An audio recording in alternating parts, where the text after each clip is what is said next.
యేసుక్రీస్తు నామములో మీకు అందరికీ కూడా శుభములు తెలియజేస్తా ఉన్నాను. ఎంతమంది సంతోషంగా ఉన్నారు? ఉన్నవారు ఒక్కసారి చప్పట్లు కొట్టి దేవుని మహిమపరుద్దాం.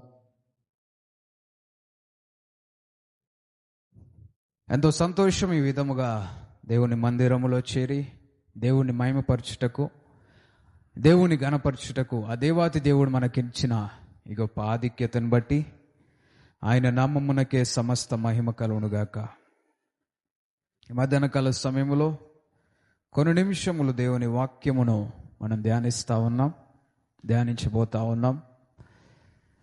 దేవుడు మనతో మాట్లాడబోతా ఉన్నాడు. నమ్మిన వారు గట్టిగా చెప్దాం హల్లెలూయా.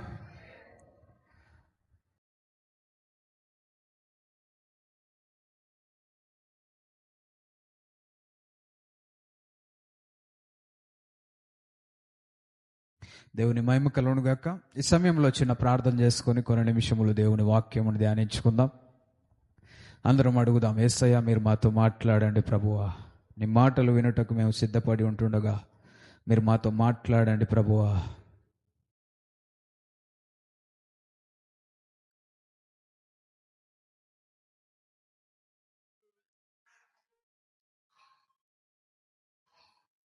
అందరం ప్రార్థన చేస్తూ దేవుణ్ణి అడుగుదాం.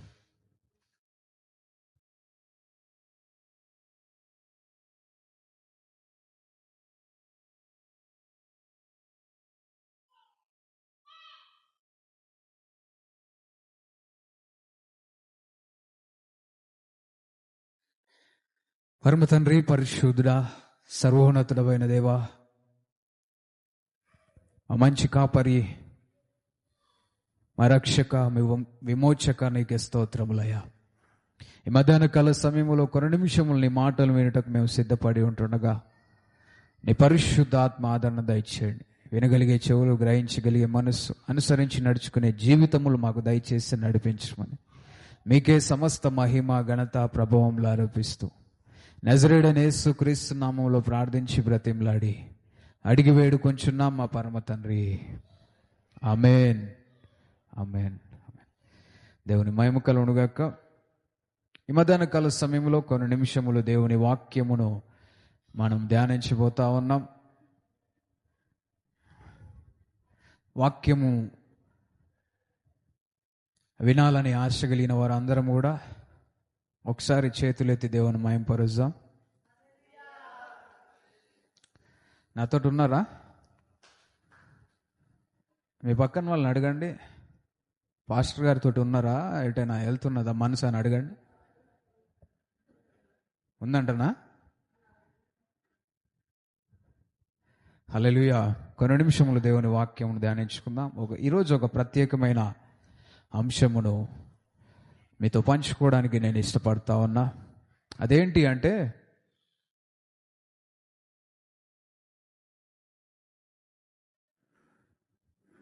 కాపరి నుండి అభిషేకింపబడిన రాజు.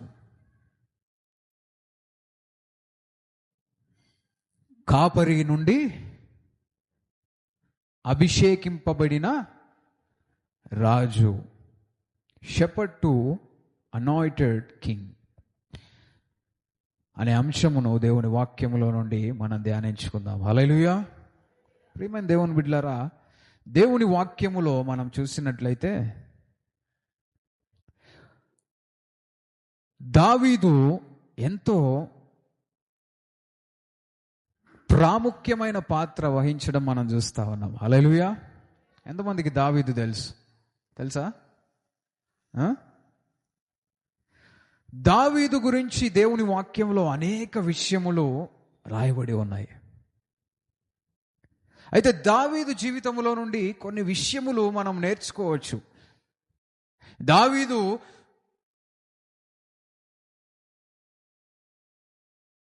ఆయన జీవితంలో ఒక చిన్న పరిస్థితిలో నుండి, అంటే చిన్న స్థితిలో నుండి ఉన్నతమైన స్థితిలోనికి వెళ్ళడం మనం గమనిస్తా ఉన్నాం కదా. ముందుగా దావీదు గురించి మనం ఆలోచిస్తే ఆయన ఎవరు అంటే గొర్రెల కాపరి. ఎవరు? గొర్రెలు కాసుకునే ఒక కాపరి. Shepherd. Is a shepherd bye. గొర్రెలు కాసుకునే పిల్లగాడు, ఒక బాబు. గొర్రెలు కాసుకునే ఈ దావీదు ఒకరోజు సింహాసనము అధిష్ఠించి రాజుగా చేయబడ్డాడు. హల్లెలూయా. ఎట్లా చెప్దాం? హల్లెలూయా. ఎంత గొప్ప అచీవ్మెంట్ కదా. ఎంతమంది జీవితంలో ఉన్నతమైన స్థితిలోనికి వెళ్ళాలన్న ఆశ ఉంది? ఉన్నవారు ఒకసారి చేతులు చూపిస్తారా? యేసు నామములో మీ జీవితంలో మీరు ఉన్నతమైన స్థితిలోనికి వెళ్ళుదురుగాక. దావీదు జీవితంలో కూడా గొర్రెల కాపరి, షెపర్డ్ గొర్రెలు కాసుకునే ఒక వ్యక్తిని దేవుడు రాజుగా నిలబెట్టాడు. ప్రియమైన దేవుని బిడ్డలారా, అయితే గొర్రెల కాపరి అయిన దావీదు రాజుగా మారడం అనేది చాలా సంతోషకరమైన విషయం. అయితే గొర్రెల కాపరి అయిన దావీదు రాజుగా మారడానికి అతని జీవితంలో కొన్ని దశల గుండా అతను వెళ్ళాడు. కొన్ని స్టేజెస్ అతని జీవితంలో మనం చూస్తా ఉన్నాం. హల్లెలూయా. మనందరి జీవితంలో కూడా దేవుడు మనల్ని హెచ్చించే స్థితిలోనికి తీసుకువెళ్లే ముందు మనల్ని కొన్ని అడుగులు నడిపిస్తూ ఉంటాడు. హల్లెలూయా. మన మందిరానికి రావాలి అంటే మెట్లెక్కి రావాలి కదా. మెట్లెక్కాలి. ఒక మెట్టు తర్వాత ఒక మెట్టు, ఒక మెట్టు తర్వాత ఒక మెట్టు ఎక్కి లోపలికి వస్తేనే మందిరానికి రాగలుగుతాం. అదేవిధముగా మన జీవితంలో ఉన్నతమైన స్థితిలోనికి దేవుడు తీసుకువెళ్ళాలన్నప్పుడు కొన్ని మెట్లు మన జీవితంలో దేవుడు తీసుకొస్తూ ఉంటాడు. వాటిని ఎక్కుతూ మన జీవితమును ముందుకు సాగిస్తున్న కొలది దేవుడు మనల్ని ఉన్నతమైన స్థితిలో నిలబెడతాడు. హల్లెలూయా. అయితే దావీదు జీవితంలో నుండి కొన్ని పాయింట్స్ మనం ఈరోజు ధ్యానించుకుందాం. హల్లెలూయా. అయితే మొదటిది ఏంటి అంటే,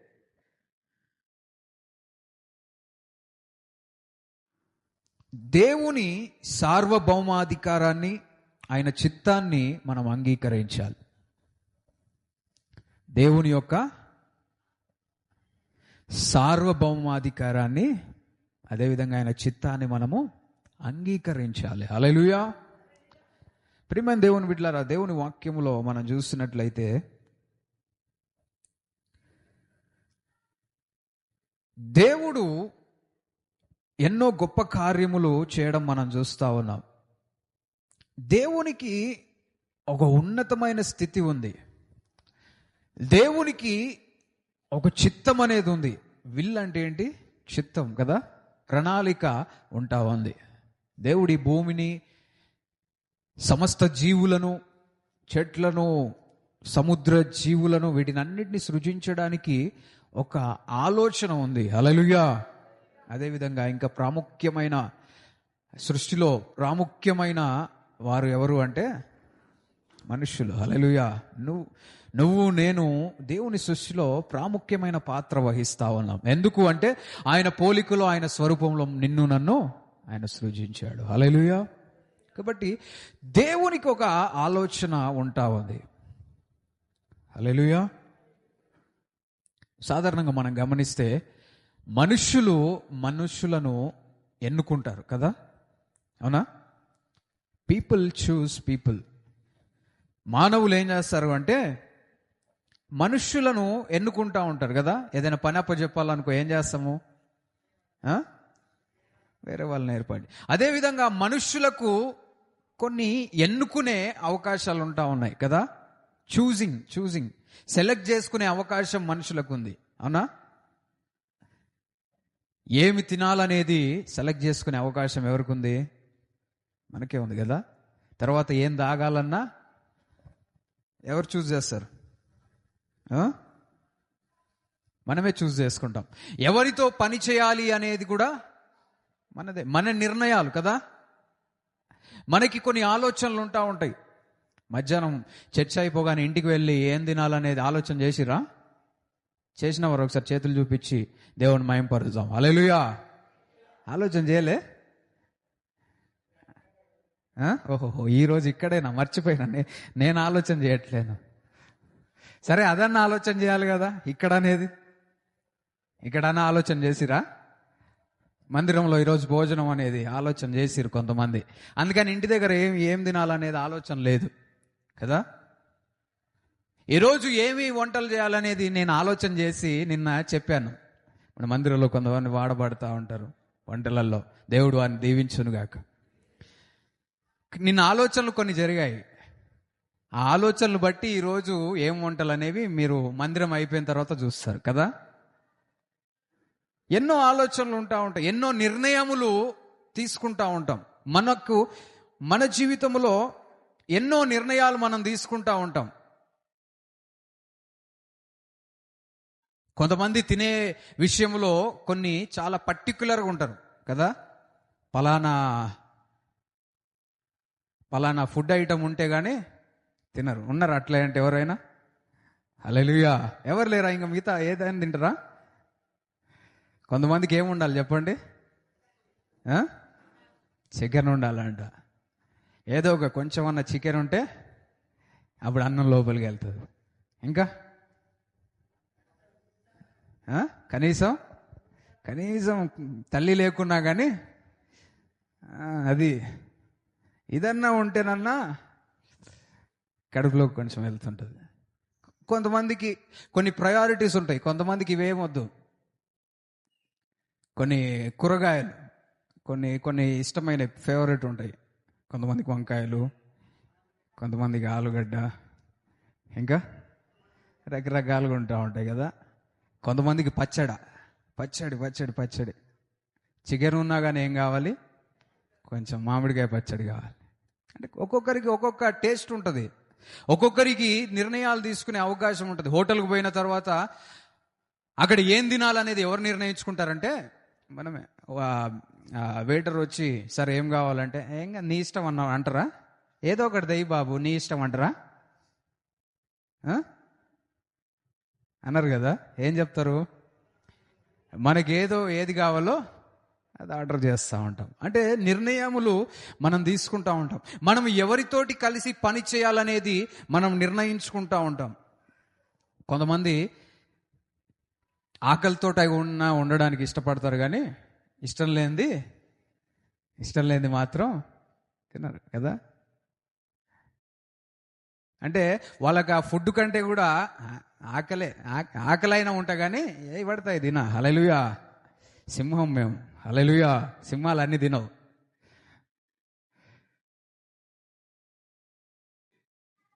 ప్రియమైన దేవుని బిడ్డలారా, మనందరికీ కొన్ని టేస్ట్లు ఉంటాయి, మనం చూస్ చేసుకుంటా ఉంటాం. అయితే మనుషులముగా మనమే అనేక రకాలైన వాటిని గురించి నిర్ణయములు తీసుకుంటుంటే దేవుడు కూడా అనేక నిర్ణయాలు తీసుకుంటా ఉంటాడు. హల్లెలూయా.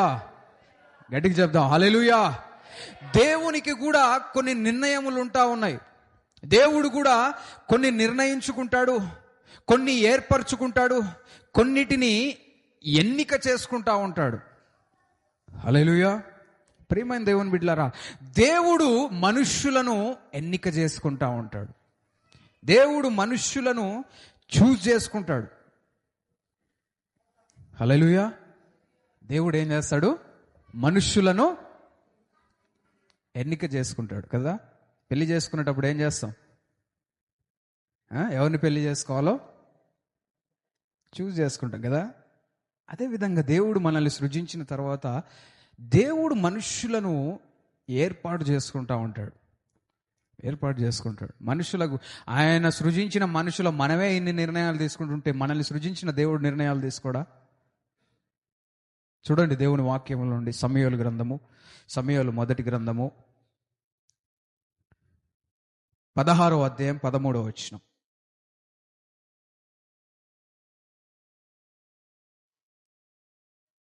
సమూయేలు మొదటి గ్రంథము 16వ అధ్యాయం 13వ వచనం. సమూయేలు తైలపు కొమ్మను తీసి వారి సహోదరుల ఎదుట వానికి అభిషేకము చేసెను. స్తోత్రం. హల్లెలూయా. సమూయేలు ఏం చేశాడంటే తైలపు కొమ్మును తీసి దావీదు యొక్క సహోదరుల ఎదుట ఆయనను అభిషేకించాడు. హల్లెలూయా. గట్టిగా చెప్దాం హల్లెలూయా. ఇక్కడ దేవుడు దావీదును ఏర్పాటు చేసుకున్నాడు. God chose David. దావీదుకు సహోదరులు ఉన్నారు, అన్నలు ఉన్నారు. సమూయేలు దావీదు ఇంటికి దేవుడు నడిపించినప్పుడు, జెస్సీ దావీదు యొక్క తండ్రి దగ్గరికి వచ్చినప్పుడు, దేవుడు మీ కుమారులలో ఒక కుమారుని దేవుడు ఏర్పాటు చేసుకొని రాజుగా నియమించడానికి, అభిషేకించడానికి ఇష్టపడుతున్నాడు అన్నప్పుడు, జెస్సీ అంటే దావీదు యొక్క తండ్రి ఏం చేశాడంటే కుమారులందరిని పిలిచాడు. అందరిని పిలిచాడు, ఒక్కరిని పిలవలే. ఎవరిని పిలవలే తెలుసా? దావీదుని పిలవలే. ఎందుకంటే దావీదుని దేవుడు ఎందుకు ఏర్పాటు చేసుకుంటాడు? దావీదు ఏం చేస్తాడు? గొర్రెలెమ్మటి వెళ్ళిపోతాడు, అడవిలో తిరుగుతూ ఉంటాడు, ఆలోచన ఉండదు, ఇష్టం ఆయన ఏం చేస్తుంటాడో అంటే ఆయన పని అది. మిగతా కుమారులలో కొంతమంది సైనికులు ఉన్నారు, కొంచెం బలంగా ఉన్న వాళ్ళు ఉన్నారు, వీళ్ళని ఏర్పాటు చేసుకుంటారు అనుకుంటే, దేవుడు మాత్రము ప్రత్యేకముగా ఎవరిని ఏర్పాటు చేసుకున్నాడంటే దావీదును. హల్లెలూయా. వీళ్ళెవరు కాదు, ఇంకొక కుమారుడు అన్న ఆయనను పిలవండి. ఆయనను దేవుడు ఏర్పాటు చేసుకున్నాడు. చప్పట్లు కొట్టి దేవుని మహింపరుస్తా. దేవుడు దావీదును ఏర్పాటు చేసుకున్నాడు. ప్రియమైన దేవుని బిడ్డలారా, ఈరోజు నువ్వు మందిరంలో ఇక్కడ ఉన్నావు అంటే దేవుడు నిన్ను ఏర్పాటు చేసుకున్నాడు. మీ పక్కన వాళ్ళకి చెప్పండి, దేవుడు నిన్ను ఏర్పాటు చేసుకున్నాడు అని చెప్పండి. చెప్పినరా? కొంతమంది చెప్పట్లేరు అంటుంది. మళ్ళీ ఒకసారి చెప్పండి, దేవుడు నిన్ను ఏర్పాటు చేసుకున్నాడు. కొంతమంది అనుకుంటున్నారు నేను వచ్చిన నా నిర్ణయం ఇది మందిరానికి. దేవుడు నిన్ను ఏర్పాటు చేసుకోబట్టే ఈరోజు నువ్వు ఇక్కడ ఉన్నావు. నమ్మిన వారు గట్టిగా చెప్దాం హల్లెలూయా. దేవుడు మనల్ని ఏర్పాటు చేసుకోవడం వలననే మనం ఇక్కడ ఉన్నామనే విషయము మనం గమనించాలి. ఈ లోకంలో ఎంతో మంది ఉన్నారు, లోక పనులలో లోక జీవితములు జీవిస్తూ ఉన్న సందర్భములో దేవుడు నిన్ను నన్ను ఆయనను స్తుతించడానికి, ఆయన్ని మహిమపరచడానికి, ఆయన ప్రశస్తమైన మాటలు వినడానికి మనల్ని ఏర్పాటు చేసుకున్నాడు. దేవుని మహిమపరుద్దాం. హల్లెలూయా, హల్లెలూయా, హల్లెలూయా. నువ్వు అనుకోకుండా ఈ ప్రదేశములు లేవు, దేవుడు నిన్ను ఏర్పాటు చేసుకున్నాడు కాబట్టి షాలోమ్ ఆశ్రమ చర్చిలో నువ్వు ఉన్నావు. అది నువ్వు నమ్మాలి. హల్లెలూయా.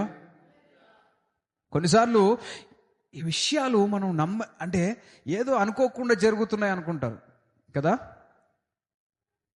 కోయిన్సిడెన్స్ అంటుంటారు కదా, అనుకోకుండా ఊహించని జరుగుతూ ఉంటాయి. కానీ దేవుని బిడ్డల జీవితంలో ఊహించనివి ఏముండవు. దేవుడు అంతా కూడా ప్రణాళిక ప్రకారం జరిగిస్తూ ఉంటాడు. హల్లెలూయా. దేవుడు తన ఆలోచన చొప్పున మనల్ని జీవింపజేస్తూ నడిపిస్తూ ఉంటాడు. అది మనం గమనించాలి. ఏలియా జీవితంలో మనం గమనిస్తాం. ఏలియా జీవితంలో ఎంతో, ఏలియా కాదు, బాప్తిజమం ఇచ్చి యోహాను జీవితంలో మనం చూస్తాం. బాప్తిజమం ఇచ్చి యోహాను కూడా ఏలియా లాగానే అభిషేకములో ముందుకు వెళ్ళడం మనం చూస్తూ ఉంటాం. అయితే బాప్తిజమం ఇచ్చి యోహాను జీవితంలో మనం చూస్తే ఒకానొక టైంలో హేరోదు కుమార్తె నాట్యం ఆడి ఏం కోరుతుందో తెలుసా? Birthday gift. ఆయన అంటాడు కదా, అక్కడ రాజు అంటాడు, అక్కడ అధికారి అంటాడు, నాకున్న ఆస్తిలో సగం దాకా నీకు ఇచ్చేస్తాను, ఏదైనా కోరుకో అని మంచి ఆప్షన్ ఇచ్చాడు. ఈమెం కోరుకుందో తెలుసా? ఏం కోరుకుందంటే యోహాను తల కావాలని కోరుకుంది. తల, ఒక బల్లంలో నాకు యోహాను తల కావాలన్నప్పుడు అప్పటికే చెరసాలలో ఉన్న యోహానును వధించి ఆయన తలను తీసుకొచ్చారు. ఇవి ఆలోచించినప్పుడు కొన్నిసార్లు మనం అనుకుంటాం, ఏంది యోహాను జీవితంలో ఇంత భయంకరమైన పరిస్థితి రావడం? ఇటీవల ఒక దేవుని సేవకులు కూడా చనిపోయారు కదా. కొన్ని జరుగుతున్నప్పుడు మనకు అర్థం కాని పరిస్థితులు ఉంటాయి. దేవుని చిత్తానుసారంగా వెళ్తున్నప్పుడు కొన్ని సమస్యలు ఎదురైనా కానీ అది దేవుడు మన జీవితంలో అనుమతిస్తున్నాడు అనేది గమనించాలి. బాప్తిజమం ఇచ్చి యోహాను యేసు ప్రభు కంటే ముందుగా ఈ లోకంలో జన్మించాడు. ఆయన వచ్చిన పని ఏంటో తెలుసా? యేసు ప్రభువుకు మార్గమును సిద్ధపరచడానికి ఆయన వచ్చాడు. హల్లెలూయా. యేసు ప్రభు కొరకు మార్గము సిద్ధపరచడానికి బాప్తిజమం ఇచ్చి యోహాను దేవుని ద్వారా పంపించబడ్డాడు. ఈ లోకానికి వచ్చిన తర్వాత ఆయన చేసిన పనులు చేసి ఆయన పని ముగించిన తర్వాత దేవుడు అతన్ని తీసుకున్నాడు. హల్లెలూయా. గట్టిగా చెప్దాం హల్లెలూయా. అది దేవుని ఉద్దేశం, దేవుని చిత్తం. ప్రియమైన దేవుని బిడ్డలారా, మన జీవితంలో కొన్నిసార్లు మనం పొరపాటు పడుతూ ఉంటాం. ఏదో దేవుడిని మనం ఏర్పాటు చేసుకున్నాం అనుకుంటాం. కాదు, దేవుడే మనల్ని ఏర్పాటు చేసుకున్నాడు. హల్లెలూయా. దేవుడు మనల్ని చూస్ చేసుకున్నాడు. దేవుడు నన్ను చూస్ చేసుకున్నాడు. దేవుడు నిన్ను చూస్ చేసుకున్నాడు. ఎంత గొప్ప దేవుడు. హల్లెలూయా. కొన్నిసార్లు ఎవరు చూస్ చేసుకొని పరిస్థితిలో ఉన్నప్పుడు బాధ అనిపిస్తుంటుంది. ఎంతమందికి అనిపించింది? ఏదైనా పనిలో, లేదంటే ఏదైనా ప్రోగ్రాంలో, ఏదైనా విషయంలో అందరినీ సెలెక్ట్ చేస్తున్నారు కానీ నేను సెలెక్ట్ చేయలేదనుకో, బాధ అనిపిస్తుందా? అనిపించింది అట్లా ఎవరికైనా? అనిపిస్తాయి కదా కొన్నిసార్లు. అరే ఏంది, నన్ను చూస్ చేస్తే బాగుండు. ప్రియమైన దేవుని బిడ్డలారా, ఈరోజు నీకు తెలియపరుస్తున్న విషయం ఏంటంటే, ఈ లోకంలో ఎవరు చూస్ చేసుకోకున్నా దేవుడు నిన్ను చూస్ చేసుకున్నాడు. హల్లెలూయా. అందుకే ఈరోజు నువ్వు దేవుని మందిరంలో ఉన్నావు. దేవుడు నిన్ను ఏర్పాటు చేసుకున్నాడు. తల్లి గర్భంలో నీవు రూపింపబడక మునిపే నీ గురించి ఆయనకు తెలుసు. ఆయన నిన్ను ఏర్పాటు చేసుకొని ఈ లోకమునకు తీసుకువచ్చాడు. హల్లెలూయా. కాబట్టి ఏదో అనుకోకుండా జరుగుతున్నాయి నా జీవితంలో అనుకోకండి. మీ పక్కన వాళ్ళకి చెప్పండి, నీ జీవితంలో ఏది అనుకోకుండా జరగదు.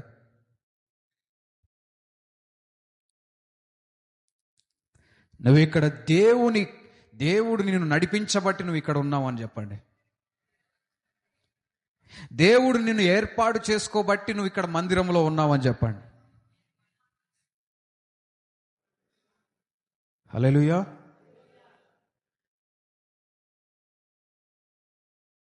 ప్రియమైన దేవుని బిడ్డలారా, దేవుడు మనల్ని ఏర్పాటు చేసుకున్నాడు. దేవుడు మనల్ని ఎన్నుకున్నాడు. దేవుడు మనల్ని ఎన్నుకున్న విషయము మనం గమనించాలి. కొన్నిసార్లు దేవుడు మనల్ని ఎన్నుకున్న పరిస్థితిని మనము సరిగ్గా ఆలోచించలేని పరిస్థితిలో ఉంటాం. అంటే దేవుడు మనల్ని ప్రేమతోటి ఏర్పాటు చేసుకున్నప్పుడు ఆయన నన్ను ఏర్పాటు చేసుకున్నాడని ఆ విషయాన్ని మనం సీరియస్గా తీసుకోం. కొంతమంది ఇట్లనే ఉంటారు. దేవుడు ఏర్పాటు చేసుకున్నా కూడా వారి జీవితంలో దేవుణ్ణి సీరియస్గా తీసుకునే పరిస్థితులు ఉండవు. అంటే అశ్రద్ధ, నిర్లక్ష్యం, ఇలాంటి స్థితి చూస్తూ ఉంటాం. ప్రియమైన దేవుని బిడ్డలారా, మనం ఎలాంటి స్థితిలో ఉన్నాం? భూమి ఆకాశములను సమస్త సృష్టిని సృజించిన దేవుడు నిన్ను ఏర్పాటు చేసుకోవడం అంటే నీకు దేవుడిచ్చిన గొప్ప ఆధిక్యత. హల్లెలూయా. గొప్ప భాగ్యం అది. దాన్ని నువ్వు సీరియస్గా తీసుకోవాలి. సీరియస్గా అంటే శ్రద్ధగా తీసుకోవాలి. దాని గురించి ఆలోచించాలి.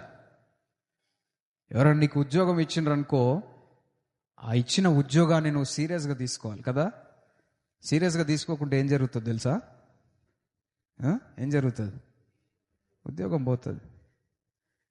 దేవుడు మనల్ని ఏర్పాటు చేసుకున్నప్పుడు మన క్రైస్తవ జీవితము సీరియస్గా ఉండాలి. సీరియస్గా అంటే మొహం అంతా సీరియస్గా పెట్టి అది కాదు. నువ్వు చేస్తున్న పని, నీ జీవిత విధానం అంతా కూడా దేవునికి మహిమకరంగా జీవించేటట్టు ఉండాలి. దేవుడు నన్ను ఏర్పాటు చేసుకున్నాడు. ఎవరు నన్ను ఏర్పాటు చేసుకోలే. నన్ను ఏర్పాటు చేసుకునే అంత మంచివాడిని కాదు, అంత జ్ఞానం కలిగిన వాడిని కాదు, అంత శక్తి సామర్థ్యములు నాకు లేవు, అంత స్తోమత నాకు లేనప్పటికీ కూడా దేవుడు నన్ను ఏర్పాటు చేసుకున్నాడు. ఈ లోకములో ఉన్న రాజులు, నాయకులు, అధికారులు కాదు నన్ను ఏర్పాటు చేసుకుంది. దేవుడు నన్ను ఏర్పాటు చేసుకున్నాడు. కాబట్టి నేను దేవునికి భయపడి, దేవుని యందు భయభక్తులు కలిగి జీవించాలనే ఆలోచన మనకు ఉండాలి. హల్లెలూయా. గట్టిగా చెప్దాం, హల్లెలూయా. ప్రియమైన దేవుని బిడ్డలారా, ఎస్తేరు జీవితంలో మనం చూస్తాం. ఎస్తేరు ఒక సాధారణమైన వ్యక్తిగా ఉన్న ఎస్తేరు రాణిగా చేయబడింది కదా. రాణిగా చేయబడక ముందు ప్రాసెస్ జరిగింది తెలుసా? ఏం జరిగింది? రాజు చాలా మందిని అంటే సెలెక్ట్ చేసుకోవడానికి పిలిచాడు కదా. వాళ్ళందరిలో ఎవరు సెలెక్ట్ అయ్యారో తెలుసా? ఎస్తేరు సెలెక్ట్ అయింది. హల్లెలూయా. గట్టిగా చెప్తాం, హల్లెలూయా. ఎస్తేర్ని అక్కడ ఉన్న రాజు సెలెక్ట్ చేసుకున్నాడు. క్వీన్ ఎస్తేర్. ప్రియమైన దేవుని బిడ్డలారా, అంటే ఎస్తేరు సెలెక్ట్ కావడానికి దేవుని కృప ఉంటా ఉంది కదా. అక్కడ రాజు నిర్ణయించుకున్నాడు కదా. ఆ రాజు నిర్ణయం తీసుకున్నాడు. పలానా ఎస్తేరు నాకు నచ్చింది. ఆయన చేతిలో ఉంది. ఇంకెవరినైనా నిర్ణయించుకునే అవకాశం కూడా ఉంది. చాలా మంది స్త్రీలను, ఒక 10 మంది స్త్రీలను నిలబెడితే వాళ్ళందరూ కూడా సుమారుగా ఒకేలాగా అనిపిస్తూ ఉంటారు కదా. కొంతమంది కొన్ని మార్పులు ఉన్నప్పటికీ కూడా పెద్ద అంటే అందంగా ఉన్నవాళ్ళు, జ్ఞానం కలిగిన వారు, యోగ్యులు అనేకులు ఉండొచ్చు. కానీ ఒక్కరే చూస్ చేయబడ్డారు. అంటే అక్కడ సెలక్షన్ జరుగుతూ ఉంది. హల్లెలూయా. అదేవిధంగా దేవుడు మనల్ని ఏర్పాటు చేసుకున్నాడు. అందుకే మనం ఈ స్థితిలో దేవుని మందిరంలో ఉన్నాం. హల్లెలూయా. మన ప్రాంతంలో ఎంతోమంది దేవుని నమ్మని వాళ్ళు లేరా? మీ కుటుంబాల్లో దేవుని నమ్మని వారు లేరా? మీరు చదువుకుంటున్న ప్రదేశంలో దేవుని నమ్మని వారు లేరా? మీ స్నేహితుల్లో దేవుని నమ్మని వారు లేరా? నీకంటే జ్ఞానం కలిగిన వారు లేరా? నీకంటే శక్తి కలిగిన వారు లేరా? నీకంటే అందంగా ఉన్నవారు లేరా? నీకంటే అనేక విషయాల్లో ఉన్నతమైన స్థితిలో ఉన్నవారు ఉన్నారు. కానీ దేవుడు నిన్ను ఏర్పాటు చేసుకున్నాడు. హల్లెలూయా. అది నమ్మాలి. ముందు నువ్వు అది నమ్మాలి. అది నమ్మితే నీ పిలుపుకు తగినట్లుగా నువ్వు జీవిస్తావు. దేవుడు నన్ను ఏర్పాటు చేసుకున్నాడు అనే విషయము నువ్వు అర్థం చేసుకోవాలి. అందరం చెప్దాం, దేవుడు నన్ను ఏర్పాటు చేసుకున్నాడు. హల్లెలూయా. దేవుడు మనల్ని ఏర్పాటు చేసుకున్నాడు అనే విషయము మనం అర్థం చేసుకోవాలి. దేవుడు మనల్ని ఏర్పాటు చేసుకున్నాడు. అందుకే ఎస్తేరు రాణి అయినప్పటికీ కూడా వారి ప్రజల గురించి ఆలోచించడం ఇవన్నీ చేస్తూ ఉంది. ఎక్కడి నుంచి వచ్చిందనే స్థితి కూడా ఆలోచన చేస్తూ ఉంది. అదేవిధంగా మనం చూస్తే 2 అన్నదమ్ములు ఉన్నారు, ఏశావు, యాకోబు. ఏశావు, యాకోబు ఎవరి పిల్లలు? ఇస్సాకు యొక్క పిల్లలు. అయితే వీళ్ళల్లో పెద్దవాడు ఎవరంటే ఏశావు. వీళ్ళు ట్విన్స్ కవల పిల్లలు, అంతే కదా. ఒకటే టైంలో అంటే కొంత టైం స్పాన్ అంటే కొంత టైం గ్యాప్లో ఇద్దరు కూడా జన్మించారు. అయితే పెద్దవాడు ఎవరు అంటే ఏశావు. ఏశావు ఈ లోకములోనికి ముందుగా వచ్చాడు, ముందుగా జన్మించాడు కదా. ముందుగా రావడానికి దేవుడు అతనికి అనుమతి ఇచ్చాడు. అయితే ఈ ఏశావు ఏం చేశాడంటే, ఒకరోజు తమ్ముడు ఏం చేశాడు, మంచి కూర వండాడు, మంచిగా గుమగుమలు దాంట్లో మసాలా వేసాడు, ఇంకేం వేసాడు. మంచిగా వాసన రావాలంటే ఏం వేయాలి? గరం మసాలా, కొత్తిమీర, కరివేపాకు, పుదీనా, అల్లం వెల్లుల్లిపాయ పేస్ట్ వేసాడు. హల్లెలూయా. వేయగానే ఆ వాసన గుమగుమలు. ఏశావేమో బయటికి పోయి వచ్చిండు, ఆకలితో ఉన్నాడు. ఈయన మసాలా అవి వేసి నీళ్ళు చల్లుతా ఉన్నాడు. బుష్ అంటుంది, వాసన అంతా బయటికి వెళ్తుంది. ఈ వాసనకి ఏశావు వచ్చేసాడు. వచ్చి తమ్ముడిని అడుగుతున్నాడు, అరే ఆకలి అవుతుంది కొంచెం బెటర్ అంటే. తమ్ముడు ఏమన్నాడు తెలుసా? యాకోబు ఏమన్నాడంటే, పెడతా, దాంట్లో ఏముందని, నీకోసమే వండుతుంది. అయితే నా ఆహారం నీకు, నా అన్నం నీకు ఇవ్వాలి అంటే నువ్వేం చేయాలంటే నీ జ్యేష్ఠత్వపు హక్కును నాకు ఇచ్చేసి. తీసుకోరా, అదేముంది, జ్యేష్ఠత్వకి ఏముంది, నా కడుపు ముఖ్యం అనేసి జ్యేష్ఠత్వపు హక్కును ఇచ్చేసాడు. ఎంత భయంకరమైన స్థితి చూడండి. అంటే దేవుడు అతనికి ఇచ్చిన ఆ రోజులలో మొదటి సంతానం అంటే కొన్ని ప్రివిలేజెస్ ఉండేవి. ఆస్తిలో 2/3 భాగం ఎవరికి వచ్చేదంటే పెద్దవాళ్ళకు వచ్చేది. కొన్ని ప్రివిలేజెస్ ఉండేవి. వాటన్నిటిని కూడా లెక్కలేనితనంగా భావించాడు ఏశావు. కొన్నిసార్లు మన జీవితంలో కూడా దేవుడు మనల్ని ఏర్పాటు చేసుకొని, దేవుడు మనల్ని ఎన్నుకొని పిలిస్తే ఆ పిలుపుకు మనము రెస్పాండ్ అయ్యే విధానము దేవుడు చూస్తూ ఉంటాడు.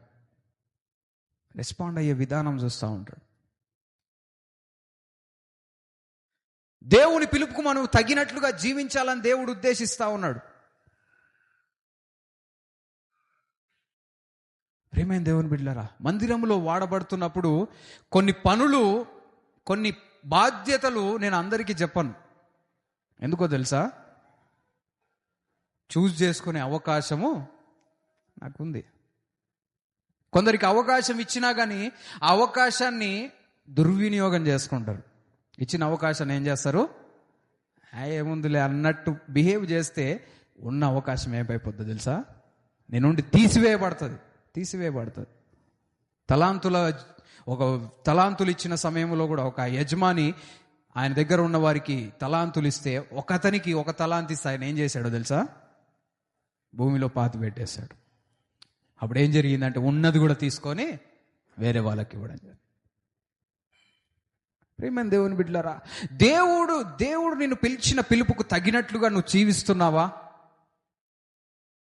దేవుణ్ణి సీరియస్గా తీసుకుంటున్నావు? నీ పక్కన వాళ్ళని అడగండి.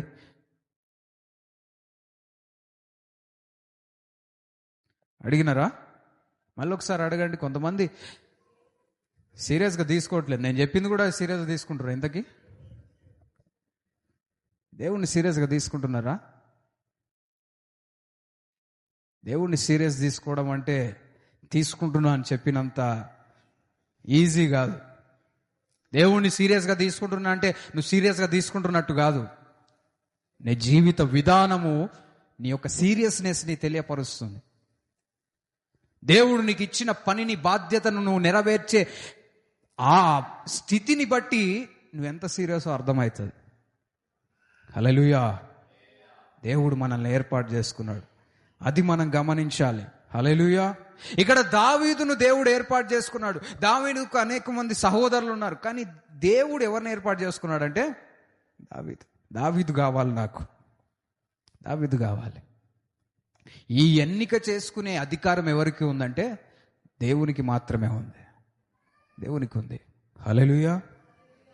రెండో విషయం మనం గమనించినట్లయితే, దావీదు జీవితంలో ఒక కాపరి నుండి అభిషేకింపబడిన రాజుకు మారడానికి రెండవ విషయం ఏంటి అంటే, దేవుని మందిరము మార్చబడాలి అంటే మనం ఏం చేయాలి అంటే, దేవుని మందిరములో ఏదైనా ఒక పనిలో బలపడాలి, నైపుణ్యత సాధించాలి. Hallelujah. You have to develop a skill in church. దేవుని మందిరములో ఏదైనా ఒక పనిలో నువ్వు వాడబడే స్థితిలో ఉండాలి. హల్లెలూయా. ఎంతమంది ఉన్నారు నాతోటి? ఉన్నారా? దేవుని మందిరంలో ఏదైనా ఒక పనిలో నువ్వు వాడబడాలి. చూడండి, దేవుని వాక్యములో మనం చూస్తే దావీదు ఏం చేసేవాడు తెలుసా?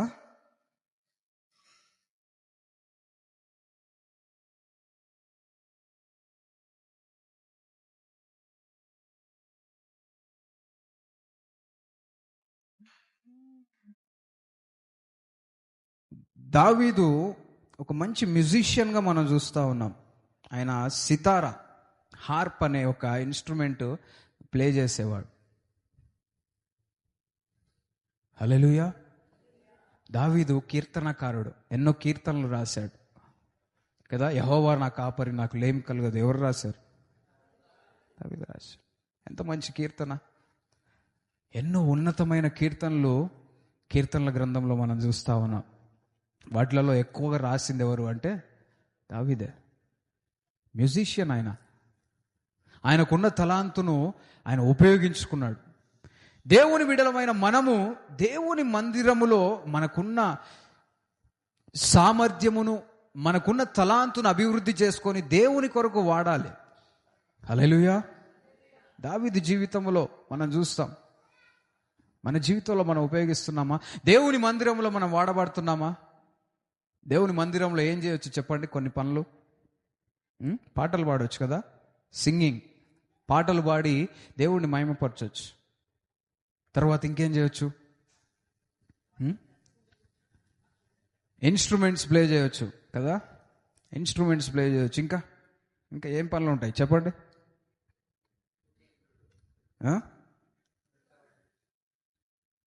ఏం చేయొచ్చు?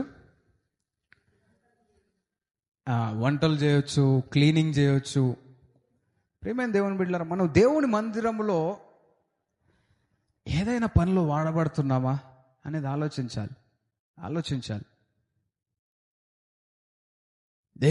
దావీదు దేవుని కొరకు వాడబడిన స్థితిలో ఉంటున్నాడు. దేవుడు మనకు తలాంతులు ఇస్తాడు. కొంతమందికి పాటలు పాడడం వస్తుంది, కానీ ఆ తలాంతును ఏం చేస్తారంటే ఉపయోగించరు. కొన్ని రోజులకి ఏమైపోద్దో తెలుసా, ఆ తలాంతు ఉపయోగపడని స్థితిలోనికి వెళ్ళిపోతూ ఉంటారు. కొంతమందికి ఇచ్చిన తలాంతును ఉపయోగించుకుంటున్న కొలది దాంట్లో నైపుణ్యత వస్తుంది, స్కిల్ వస్తుంది. పాడుతున్న కొలది ఇంకా మంచిగా పాడడానికి అవకాశం ఉంటా ఉంటుంది. దేవుని మందిరంలో నువ్వేం చేస్తా ఉన్నావు? నేను మందిరంలో పాడుతుంటే ఎంతమంది చూసిండ్రా? మందిరంలో కీబోర్డ్ ప్లే చేస్తుంటే ఎంతమంది చూశారు? నేను మందిరంలో కంజర ప్లే చేస్తుంటే ఎంతమంది చూశారు? నేను మందిరంను ఊడుస్తున్నప్పుడు ఎంతమంది చూశారు? నేను మందిరంలో ఊడుస్తున్నప్పుడు ఎవరైనా చూసారా? కొంతమంది చూశారు. మందిరం బయట పనులు చేస్తున్నప్పుడు ఎంతమంది చూశారు? వీళ్ళందరూ నా టీం కాబట్టి, వీళ్ళందరూ పనిలో ఉన్నవాళ్ళు కాబట్టి వీళ్ళు చూస్తుంటారు. ఇక్కడ అనేక పనులు అవుతూ ఉంటాయి. బాత్రూమ్స్ కడుతున్నప్పుడు గుంత దోవి, గుంతల్లో నేను ఇంకిద్దరు దిగినారు పిల్లలు. మేమే గడ్డపారతోటి తవ్వి బయట పోసుకుంటూ, ఈ ముందలంతా కూడా క్లీన్గా లేకుండే మాల్ పని చేసింది మేమే కలుపుతాం. ఎంత సిమెంట్ వేయాలి, ఎంత కంకర వేయాలి, ఎంత ఇసుక వేయాలి, ఇవన్నీ మేమే నిర్ణయించుకొని మేమే చేస్తాం. రోడ్డు మీద కలుపుకొని మేమే వేసుకుంటుంటాం. ఎన్నో మందిరంలో కార్యక్రమాలు జరుగుతూ ఉంటాయి. చైర్స్ అరేంజ్ చేస్తూ ఉంటాం. ఈ రోజులలో దేవుని కృపను బట్టి పిల్లలు, అదేవిధంగా మందిరంలోకి వచ్చే వాళ్ళు కొంతమంది యాక్టివ్గా ఉండబట్టి కొన్ని పనులు భారం తగ్గుతూ ఉంది. ఇంతకుముందు అయితే మేమే వచ్చేది, డాడీ, మమ్మీ, నేను, తమ్ముడు వచ్చి ఊడ్చుకొని అన్ని చైర్స్ పక్కన పెట్టి. అప్పుడు చైర్స్ కూడా లేకుండే. చైర్స్ అన్నీ లేకున్నప్పుడు పట్టలు, కార్పెట్స్ దులిపేసి మళ్ళీ కార్పెట్లు వేసుకొని కిటికీలు అన్నీ ఊడ్చుకుంటూ తర్వాత కొంతమంది ఆసక్తితోటి ముందుకు రావడం. ప్రియమైన దేవుని బిడ్డలారా, చైర్స్ అరేంజ్ చేయమంటే నేను అరేంజ్ చేస్తాను. కొంతమందికి చైర్స్ అరేంజ్ చేయడం కూడా ఒక టాలెంటే. అందరు అరేంజ్ చేయలేరు తెలుసా. కొంతమంది ఏమో నేర్చుకుంటే అరేంజ్ చేస్తారు. ప్రియమైన దేవుని బిడ్డలారా, దేవుని మందిరంలో అనేక కార్యక్రమాలు జరుగుతూ ఉంటాయి. దేవుడు మనకిచ్చిన తలాంతును దేవుని కొరకు వాడాలి. హల్లెలూయా. మనం ఎలాంటి స్థితిలో ఉన్నాం? దేవుని కొరకు వాడబడే స్థితిలో ఉన్నామా? ప్రార్థన పరులు కావాలి, ప్రార్థన చేసేవాళ్ళు. దేవుని మందిరం స్టార్ట్ కాగానే కొంత సమయం ప్రార్థనలో ఉంటాం. మైక్స్ తీసుకొని ప్రార్థన చేయగలిగే వాళ్ళు లేవాలి, నిలబడాలి. దేవుని ఆరాధించడానికి క్వైర్లో ఉండేవాళ్ళు కావాలి. డ్యాన్స్ ద్వారా, నాట్యము ద్వారా దేవుణ్ణి మహిమపరిచే స్థితిలో ఉండేవాళ్ళు, డ్యాన్స్ ఆ కేపబిలిటీ ఉన్న వాళ్ళు ఉపయోగపడాలి. ఇన్స్ట్రుమెంట్స్ ప్లే చేయగలిగిన వారు అదొక నిర్ణయంగా తీసుకొని వాడబడ్డానికి ఆలోచన కలిగి ఉండాలి. దేవుని మందిరంలో పలానా పని చేస్తామని ఒక నిర్ణయం తీసుకోవాలి. దేవుని కొరకు మనం వాడబడుతున్నామా? మనల్ని మనం పరీక్షించుకుందాం. హల్లెలూయా. మనకున్న దాన్ని దేవుని మందిరములో వాడడానికి ఇష్టపడాలి. కొంతమంది మంచి మంచి మ్యూజిషియన్స్ చర్చిలో నుంచి బయటికి వెళ్ళిన వారే. చర్చిలో నేర్చుకొని తర్వాత సాతాను ప్రేరేపణతో ఈ లోకంలో పడిపోయి, మళ్ళీ లోక మ్యూజిక్లో పడిపోయి మళ్ళీ దేవుని దగ్గరికి తిరిగి వచ్చిన వాళ్ళు ఉంటా ఉన్నారు. దేవుని మందిరంలో ఎంత అవకాశం, దేవుని మహిమపరిచే అవకాశం, దేవుని గణపరిచే అవకాశం, దేవుని స్తుతించే అవకాశం దేవుడు ఇస్తా ఉన్నాడు. హల్లెలూయా. తెలుసుకోవాలి, దేవుని మందిరంలో వాడబడాలి. అషర్స్ అంటే దేవుని మందిరంలో కానుకలు పడడానికి ఒక మనిషి కావాలి కదా. దేవుని మందిరంలో కానుకలు పట్టడం కూడా ఒక పనే. దేవుని మందిరానికి వస్తున్నప్పుడు కొంతమందిని ఆహ్వానించడం, కొంతమంది నిలబడి ఆహ్వానించడం ఒక పనే. ఇవన్నీ అంటే బాధ్యతలు తీసుకోవడానికి, దేవుని మందిరంలో ఏదైనా పని చేయడానికి ఇష్టపడితే దేవుడు నీకు ఏదో ఒక అవకాశం ఇస్తాడు. హల్లెలూయా. గట్టిగా చెప్దాం, హల్లెలూయా. ఫాలోఅప్ చేసుకోవడం, వేరే వాళ్ళని పలకరించడం, ఫోన్ చేసి కనుక్కోవడం, ఎన్నో పనులు దేవుని మందిరంలో జరుగుతూ ఉంటాయి. మొదటి ఆదివారం ఉండే పనులు, మొదటి ఆదివారం కొన్ని ఎక్స్ట్రా పనులు ఉంటా ఉంటాయి. మిగతా వారాలు కొన్ని పనులు ఉంటా ఉంటాయి. శుక్రవారం ఉండే పనులు శుక్రవారాలు ఉంటాయి. వివిధ కూడికల్లో ఉండే పనులు వివిధ కూడికల్లో ఉంటా ఉంటాయి. ఏమైంది దేవుని బిడ్డలారా? దేవుని మందిరంలో మనం వాడబడుతున్నామా? నీ పక్కన వాళ్ళని అడగండి, నువ్వు దేవుని మందిరంలో వాడబడుతున్నావా? దేవుని మందిరంలో ఉపయోగకరంగా ఉన్నామా? ప్రియమైన దేవుని బిడ్డలారా, దేవుని మందిరంలో మనం వాడబడే స్థితిలో ఉండాలి. అయ్యగారు నేనేం చేస్తున్నా? మందిరంలో కానుకలు ఇస్తున్నా. కానుకలు నేను మందిరంలో ఇస్తున్నానయ్యా, నన్ను దేవుడు దీవించాడు, దాన్ని బట్టి నేను మందిరంలో ఇస్తున్నాను. మంచిదే. అదేవిధంగా నీ సామర్థ్యమును, దేవుడు నీకు ఇచ్చిన తలాంతులను వాడుకుంటే ఇంకా ఉన్నతమైన స్థితిలో దేవుడు నేను నిలబెట్టడానికి ఇష్టపడతా ఉన్నాడు. హల్లెలూయా. ఇవి దేవుడు మనకిచ్చే అవకాశాలు. ఉన్న ఒక జీవితంలో దేవుని కొరకు వాడబడాలి. హల్లెలూయా. రీసెంట్గా ఒక దేవుని సేవకుని 2 కుమారులు చనిపోయారని వార్తలు విన్నారు. ఎంతమంది విన్నారా? కొంతమంది విన్నారు కదా. 2 కుమారులు అంట. ఇంటర్ ఏమో చదువుతున్నట్టున్నారు, డిగ్రీ చదువుతున్నారు. ఆ 2 ఒకటేసారి ఈతక ఏదో ఫ్రెండ్స్ తోటి బయటికి వెళ్ళి చనిపోయారంట. ఎంత బాధాకరమైన పరిస్థితి. ఇలాంటి పరిస్థితులు ఎదురైనప్పుడు మనం ఏం చెప్పాలో అర్థం కాని పరిస్థితి. ఎందుకు అయింది? ఎందుకు దేవుడు అనుమతించాడు అంటే, ఆ దేవుని సేవకుడు ఒక మాట అంటా ఉన్నాడు. వాళ్ళ కుమారులు అంటే ఏం చేసేవాళ్ళు చర్చిలో? ఒక అతను వర్షిప్ చేసేవాడంట, ఒక అతను ఇన్స్ట్రుమెంట్స్ ప్లే చేసేవాడంట. దేవుని రాజ్యములో ఆ పని కొరకు దేవుడు ముందుగానే పిలిచాడని నేను అనుకుంటున్నాను, నేను విశ్వసిస్తున్నాను అని చెప్పాడు. ఉన్న చిన్న జీవితమే. ప్రేమైన దేవుని బిడ్డలారా, ఇలాంటి విషయాలు వింటున్నప్పుడు మనలో ఒక మార్పు కలగాలి. అరే, ఇంత చిన్న జీవితం. ఆ పిల్లలు 2 అనుకోని ఉంటారా? మేము డిగ్రీ దాకానే చదువుతాం అనుకోని ఉంటారా? ఒకవేళ అనుకోని ఉంటే ఏం చేసేవాళ్ళు తెలుసా? ఇంకా ఎక్కువగా దేవుని కొరకు వాడబడేవారు. ఎవరు అనుకోరు.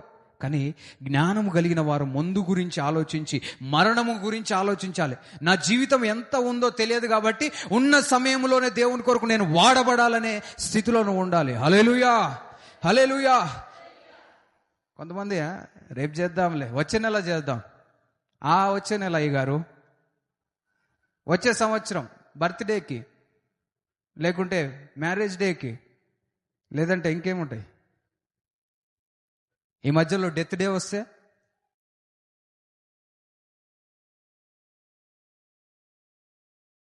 ఇది ఆలోచించరు.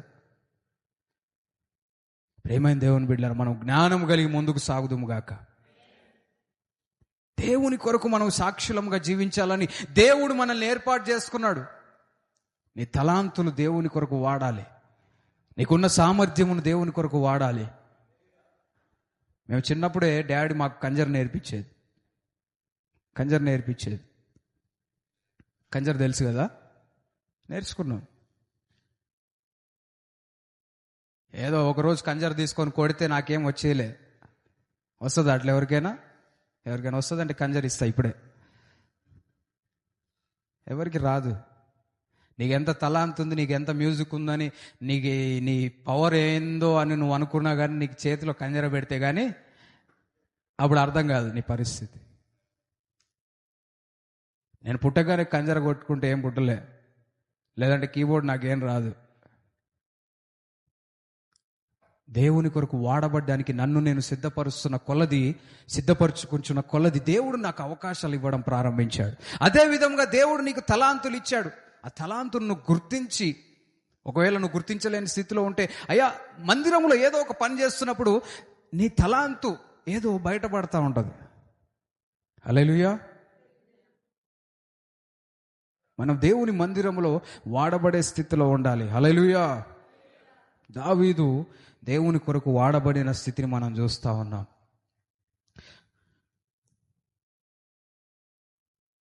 మనకున్న దాన్ని డెవలప్ చేసుకుంటున్న కొలది నైపుణ్యత వస్తూ ఉంటుంది కదా. నైపుణ్యత వస్తుంది. ఒకటే పనిని రోజు చేస్తున్నాం అనుకో, దాంట్లో ఏమొస్తుంది? నైపుణ్యత వస్తుంది. చేయగలిగే సామర్థ్యం పెరుగుతూ ఉంటుంది, ఆలోచన పెరుగుతూ ఉంటుంది. కంజర కొడుతున్నప్పుడు కొన్నిసార్లు ఆ ఏళ్ళు కరెక్ట్గా పనిచేయవు. ఎట్లా కొట్టాలి, ఆ ఏళ్ళు ఎట్లా ఊగాలి, ఏ ఏళ్ళు ఎట్లా ఊగాలి అర్థం కాదు, కన్ఫ్యూజన్ అవుతూ ఉంటుంది.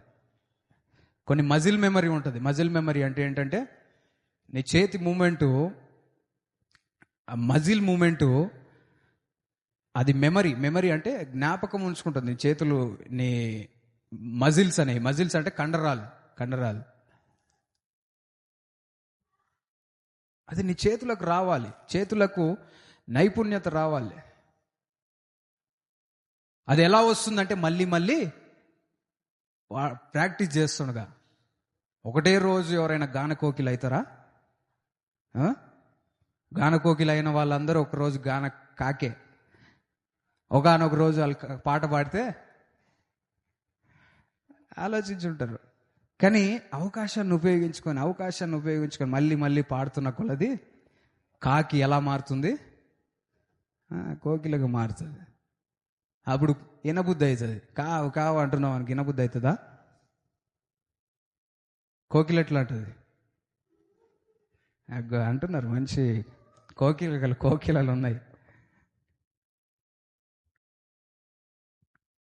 ప్రియమైన దేవుని బిడ్డలారా, మనం ఎలాంటి స్థితిలో ఉన్నాం? తర్వాత ఏ డ్రమ్ములు కొట్టేది, డోలక్ ఉండే మన మందిరం. డోలక్ ఉన్నప్పుడు ఎవరికైనా గుర్తుందా? డోలక్ అంటే అటు ఇటు రెండు ఉంటాయి, అటు ఇటు. అది కొట్టేది కొన్ని రోజులు. ఈ డ్రమ్ ఉంటుంది, డ్రమ్ము కొట్టేది. కాంగో ఉన్నప్పుడు గుర్తుందా? 3 కాంగోలు కొట్టేది. ఇప్పుడు కెహాన్ ఉంది, అవసరం పడితే అది కూడా కొడుతున్నాం. ఇంకా దేవుడు ఆశీర్వదించిన కొలది, కొత్తవి దేవుడు అనుమతించిన కొలది మనం వాడబడే స్థితిలో ఉండాలి. హల్లెలూయా, గట్టిగా చెప్దాం హల్లెలూయా. వాడబడే స్థితిలో ఉండాలి. వంటలు అవుతా ఉన్నాయి, పరిచర్య అవుతా ఉంటుంది, పనులు ఉంటాయి. అంత నీట్గా మెయింటైన్ చేయడం, క్లీన్ చేయడము. వంటలు అయిపోయిన తర్వాత వెళ్ళేటప్పుడు మళ్ళీ గిన్నెలు ఉంటాయి తెలుసా? గిన్నెలు తోమాలి.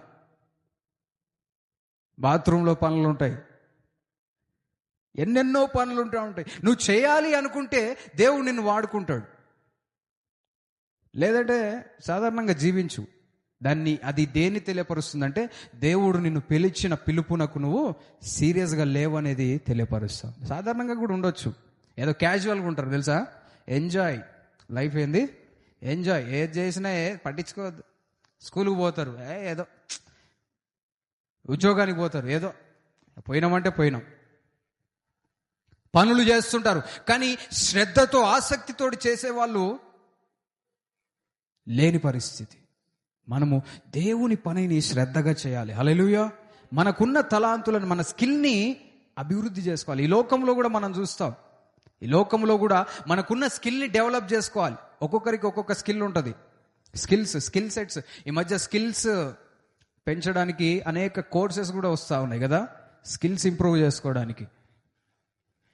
ఈ రోజులలో అయితే ఏఐ పెరిగిపోయింది. ఏ స్ట్రీమ్లో మనం వెళ్తున్నా, ఏ బ్రాంచ్లో మనం ఏ చదువు చదువుతున్నా కానీ ఏఐని కూడా నేర్చుకోవడము స్కిల్ సెట్లో ఒక భాగంగా మనం చూస్తూ ఉన్నాం. నేను రీసెంట్గా ఎక్కడో విన్నట్టు నాకు గుర్తు, స్కూల్లో కూడా ఏఐ గురించి ఒక సబ్జెక్టు తెస్తారా అని విన్నా. తెస్తారు, ఇంకా తేవలేదు. రాబోయే రోజులలో స్కూల్లో పిల్లలకి కూడా ఏం నేర్పిస్తారంటే ఏఐ అంటే ఏంటి? ఆర్టిఫిషియల్ ఇంటెలిజెన్స్ పెరిగిపోయింది. అది లేకుంటే నువ్వు చాలా పనులు చేయలేవు. నేర్చుకునే స్థితిలో ఉండాలి, అభివృద్ధి పరుచుకునే స్థితిలో మనం ఉండాలి. హల్లెలూయా. మనం ఎలాంటి స్థితిలో ఉన్నాం? మన మందిరంలో వాడబడే స్థితిలో ఉందుముగాక. 3వ విషయము దావీదు జీవితంలో మనం గమనిస్తే,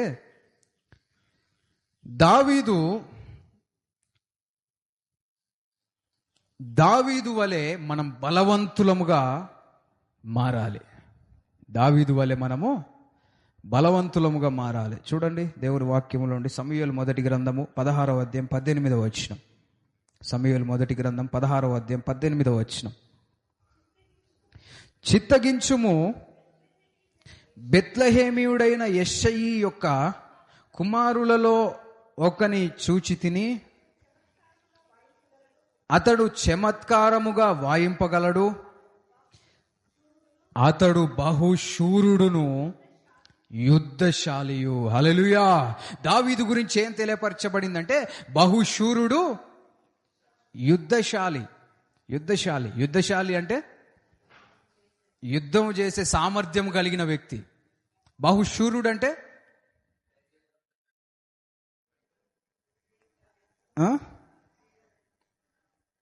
శూరుడు అంటే ఇంగ్లీష్లో ఏముందో చూడండి. Mighty valiant man, man of war. Valiant man, mighty valiant man, బలము కలిగిన వ్యక్తి, శూరుడైన పరాక్రమశాలి. దావీదు గురించి తెలియపరచబడతా ఉంది. హల్లెలూయా. యుద్ధశాలి అంట. అయితే మనం ఏం చేయాలి? యుద్ధశాలి అంటే అయ్యగారు మేము కూడా ఏమైనా యుద్ధానికి ప్రిపేర్ కావాలా? ఈ మధ్య అసలే వింటా ఉన్నాం, అవి యుద్ధాలు వింటా ఉన్నాం, మేము కూడా దేనికైనా ప్రిపేర్ చేస్తున్నారా మమ్మల్ని? ఎంతమంది యుద్ధం చేయడానికి సిద్ధంగా ఉన్నారు? నిజంగా యుద్ధం చేయడానికి ఉన్నారా? ఒకవేళ ఏదైనా దేశం పక్కన వేరే దేశాలు ఉన్నాయి, బంగ్లాదేశో శ్రీలంకనో, యుద్ధానికి వచ్చింది అనుకో, ఎంతమంది యుద్ధానికి వెళ్తారు? ఏమో చేతులు ఎత్తుతున్నారు, మరి ఇద్దరు ఏం వెళ్తారో కానీ ఒట్టునే కొంతమంది రెచ్చిపోతారు. చేతులు ఎత్తుదాం. ఎవరైనా ఒక గన్ను పట్టుకొని వచ్చిర్రు అనుకో, అది అప్పుడు సరెండర్. సార్ వద్దు సార్ ఇట్టనే ఉంటుంది. ఒకసారి ఆఫ్రికాలో ఉన్నప్పుడు ఏం జరిగిందంటే, ఇద్దరు గొడవ పడుతున్నారు. మేము బస్సులో వెళ్తా ఉన్నాం, మా పక్కన ఏదో యాక్సిడెంట్, ఏదో బండిలో తగిలో ఇద్దరు గొడవ పెట్టుకుంటా ఉన్నారు, కొట్టుకుంటా ఉన్నారు. ఒకడు వచ్చి ఏదేదో కొట్టడానికి అట్లా ఇట్లా చేస్తా ఉన్నాడు. నేను వీడు బాగానే కొడతాడు అది ఇది అనుకుంటా ఉన్నా. అనుకోగానే ఎదుటి వ్యక్తి ఏం చేసిండంటే జోబులో నుంచి గన్ను తీసిండు. అంతసేపు ఎగిరి పడుతున్న హాయ్ యుద్ధశాల ఏం చేసిండంటే సైలెంట్గా అయిపోయి వెళ్ళిపోతూనే ఉండిగా. సమాధానం వచ్చేసింది, ఇంకొద్దు యుద్ధాలు వద్దు. ఇంతసేపు గన్ను లేదనుకొని మాట్లాడినాడు. ఆయన గన్ను తీసేసరికి అర్థమైపోయింది, నేను నా చేతిలో ఎంత బలం ఉన్నా ఒక్క బుల్లెట్ చాలు. ఏమంటే వెళ్ళిపోయింది. అది తెలివి. ఆ తెలివి కూడా ఉండదు కొంతమందికి. గన్ను తీసినా కానీ నన్ను ఎవరు చేస్తారని పోయినావు అనుకో, ఒకటే షాట్. తెలివి ఉండాలి. హల్లెలూయా. తెలివి అంటే అన్నిసార్లు ధైర్యంగా నిలబడ్డం కాదు, కొన్నిసార్లు ఏం చేయాలి? తప్పించుకోవాలి. దావీదు యుద్ధశాలి. అయితే మనం యుద్ధ భూమిలో ఉన్నాం. మనం వారియర్స్, మనం సైనికులంగా ఉన్నాం, దేవుని సైనికులంగా ఉన్నాం. మనము యుద్ధం చేయడానికి మన కత్తి ఏంటో తెలుసా? దేవుని వాక్యం. దేవుని వాక్యములో మనం బలపడాలి. ప్రార్థన జీవితంలో మనం బలపడాలి. ప్రార్థన చేసే వారి గురించి దేవుడు ఆశిస్తా ఉన్నాడు. ప్రార్థన మన యొక్క ఆయుధం. వాక్యము, దేవుని వాక్యం మన జీవితంలో ఆయుధంగా పనిచేస్తుంది. హల్లెలూయా. దేవుని వాక్యము సజీవమై రెండంచులు గల ఎటువంటి ఖడ్గము కంటేనో వాడిగలదై ప్రాణాత్మలను కీళ్లను మూలుగను విభజించినంత మట్టుకు దూరుచు హృదయముఖ తలంపులను పరిశోధించుచున్నది. హల్లెలూయా. దేవుని వాక్యము సజీవమైనది. అది రెండంచుల ఖడ్గము. ఈ ఖడ్గం లేదు చాలా మంది దగ్గర. వాక్యం అనే ఖడ్గం ఉండాలి. వాక్యములో బలపడాలి. రోజు దేవుని వాక్యమును ధ్యానిస్తున్నప్పుడు నీ ఆత్మీయ జీవితం బలపడుతుంది. కొంతమంది బైబిల్ ఎప్పుడు ఓపెన్ చేస్తారంటే క్రిస్మస్కి ఓపెన్ చేస్తారు బైబిల్. అయ్యగారు నా బైబిల్ అంటే నాకు చాలా ప్రాణం అయ్యగారు, బైబిల్కి ఏమన్నా అయితే నాకైనట్టే అనిపిస్తుంది. ఒక్క మడత కూడా పెట్టను, పేపర్ కూడా నలగదు, పేపర్ తుమ్ము పట్టద్దు. అయ్యగారు ఎక్కువ బైబిల్ చదివితే పేపర్లు అంతా నల్లగా అంటే కొంచెం దుమ్ము అవుతున్నాయని నేను బైబిల్ కూడా వాడతలేను. అయ్యగారు ఎంత ఆసక్తో బైబిల్ అంటే. ప్రేమ దేవుని బిడ్డలారా, మన జీవితంలో మనం గమనించుకోవాలి. దేవుని వాక్యము, సజీవమైన వాక్యాన్ని నువ్వు ఇంట్లో భద్రంగా దాచిపెట్టుకుంటే నీకేం రాదు, ఏం రాదు. ఆ బైబిల్ తీసి చదివే వాళ్ళకన్నా ప్రయోజనకరంగా ఉంటుంది.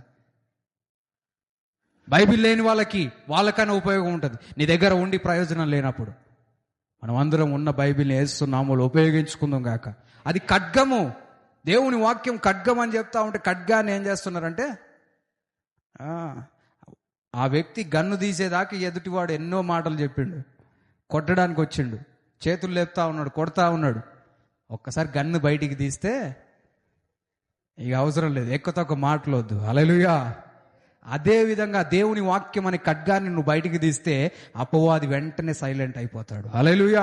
అంతవరకు ఎగసి పడుతూ నిన్ను నాశనం చేయడానికి ప్రయత్నం చేస్తున్న అపవాది కార్యాలన్నీ తొలగిపోతా ఉంటాయి. ఎందుకంటే దేవుని వాక్యంలో శక్తి ఉంది.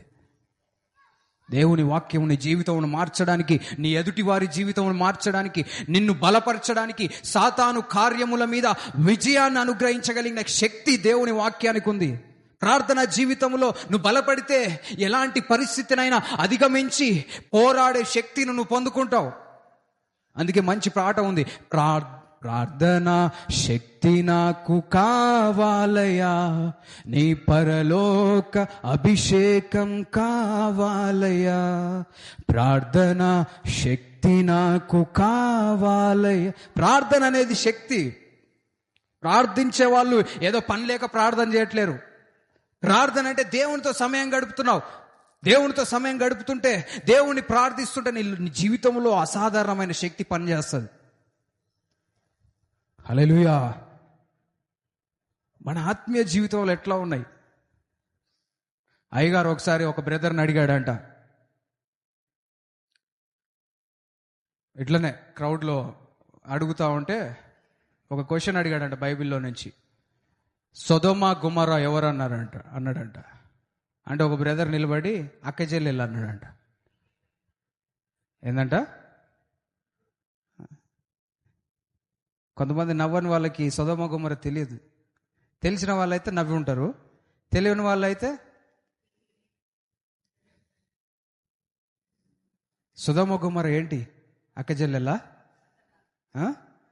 పట్టణాలు, ప్లేసెస్ అయ్యి. సొదొమ గొమొర్రా ఏంటంటే బాగా ఆలోచించి అక్క చెల్లెలు అయ్యగారు అన్నాడంట. అంటే వారి వాక్యపు జీవితం అంటే కొన్ని మెయిన్ అన్నా తెలియని పరిస్థితి. ఒకసారి ఇంటికి వెళ్ళాం. ఇంటికి వెళ్ళిన తర్వాత వాళ్ళతో మాట్లాడుతూ ఉన్నా, కొంత వాళ్ళ గురించి తెలుసుకోవడానికి ప్రయత్నం చేస్తాను. కొంతకాలం అయిపోయింది. వెళ్ళి ఆ సిస్టర్ అడుగుతా ఉన్నాం, సిస్టర్ మీ ఇంట్లో ఫోటో ఉంది. ఫోటోలో యేసు ప్రభు ఫోటో ఒక దాంట్లో, ఇంకో దాంట్లో ఇంకొక మరియమ్మ ఫోటో కూడా ఉంది. అమ్మాయి ఆ ఫోటోలో ఉంది ఎవరు అని చెప్పమంటే యేసు ప్రభు భార్య నా అంటుంది. నా ఫీజులు ఎగిరిపోయినాయి. యేసు ప్రభు భార్యనా అని నన్ను అడుగుతా ఉన్నారు. అంటే ఆత్మీయ జీవితం ఎట్లుంది చూడండి. అంటే యేసు ప్రభు ఫోటోలలో కొన్ని రకరకాలు ఉంటాయి. కొన్నిట్లేమో యోసేపు మరియమ్మ, యేసు ప్రభు ఏమో చిన్నగా ఉంటాడు. కొన్ని ఫోటోలలో మరియమ్మ పెద్దగా ఉంటుంది. అదేవిధంగా యేసు ప్రభు కూడా కొంత పెద్దగా ఉండేసరికి ఈమెకి డౌట్, యేసు ప్రభుకి పెళ్ళి అయిందేమో, భార్య ఏమో అనుకుంటా. ఎంత బాధాకరమైన పరిస్థితి. అంటే వారి ఆత్మీయ జీవితం అట్లుంది. యేసు ప్రభు పెళ్లి చేసుకోలేనే సంగతి కూడా తెలియదు. అంటే దేవుని నమ్ముకొని దేవునిలో బలపడాలనే ఆలోచన లేదు. దేవుని గురించి ఏం తెలుసు? యేసు ప్రభు గురించి ఏం తెలుసు? యేసు ప్రభు చేసిన అద్భుతముల గురించి నీకేం తెలుసు?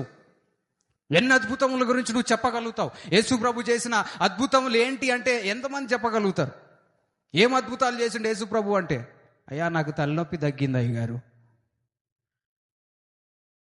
నా జుట్టు రాలడం ఆగిపోయింది అయ్యగారు. ఇవన్నీ నీ జీవితంలో చేసినేమో. యేసు ప్రభు ఈ లోకంలో ఉన్నప్పుడు ఏం చేసిండు అంటే, చేసిండు అయ్యగారు, చాలా చేసిండు, భలే చేసిండు. భలే గొప్ప కార్యాలు చేసిండు. ఏం చేసిండు అమ్మ ఒకటి చెప్పంటే, చేసిండు ఏదో చేసిండు, కానీ నేనేడ చెప్తా గారు పాస్టర్లు మీరు చెప్పాలి, మళ్ళీ నా మీద వేస్తారు. మీరు చెప్తారు, మేము వింటాం. నువ్వు చెప్పే స్థితిలో ఉండవు. మరి జీవితాంతం ఇదేనా? దేవుని గురించి ఎవరికైనా చెప్పే అవకాశం వస్తే నువ్వేం చెప్తావు? యేసు ప్రభువుకు పొడగాటి జుట్టు, మంచి గడ్డము, నిలువుటంగి ఇక్కడ దాకా ఉంటుంది. యేసు ప్రభు మంచి హ్యాండ్సమ్గా ఉంటాడు. ఇదా నువ్వు చెప్పేది?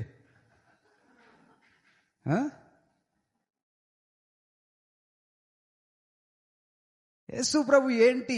యేసు ప్రభువుని ఎందుకు నమ్ముకోవాలి? యేసు ప్రభు గురించి నీకేం తెలుసు అంటే నువ్వేం చెప్పగలుగుతున్నావు? రీసెంట్గా యూత్ మీటింగ్లో ఒక గేమ్ ఆడాం. గేమ్ ఏంటంటే పాత నిబంధన గ్రంథాలు, కొత్త నిబంధన గ్రంథాలు.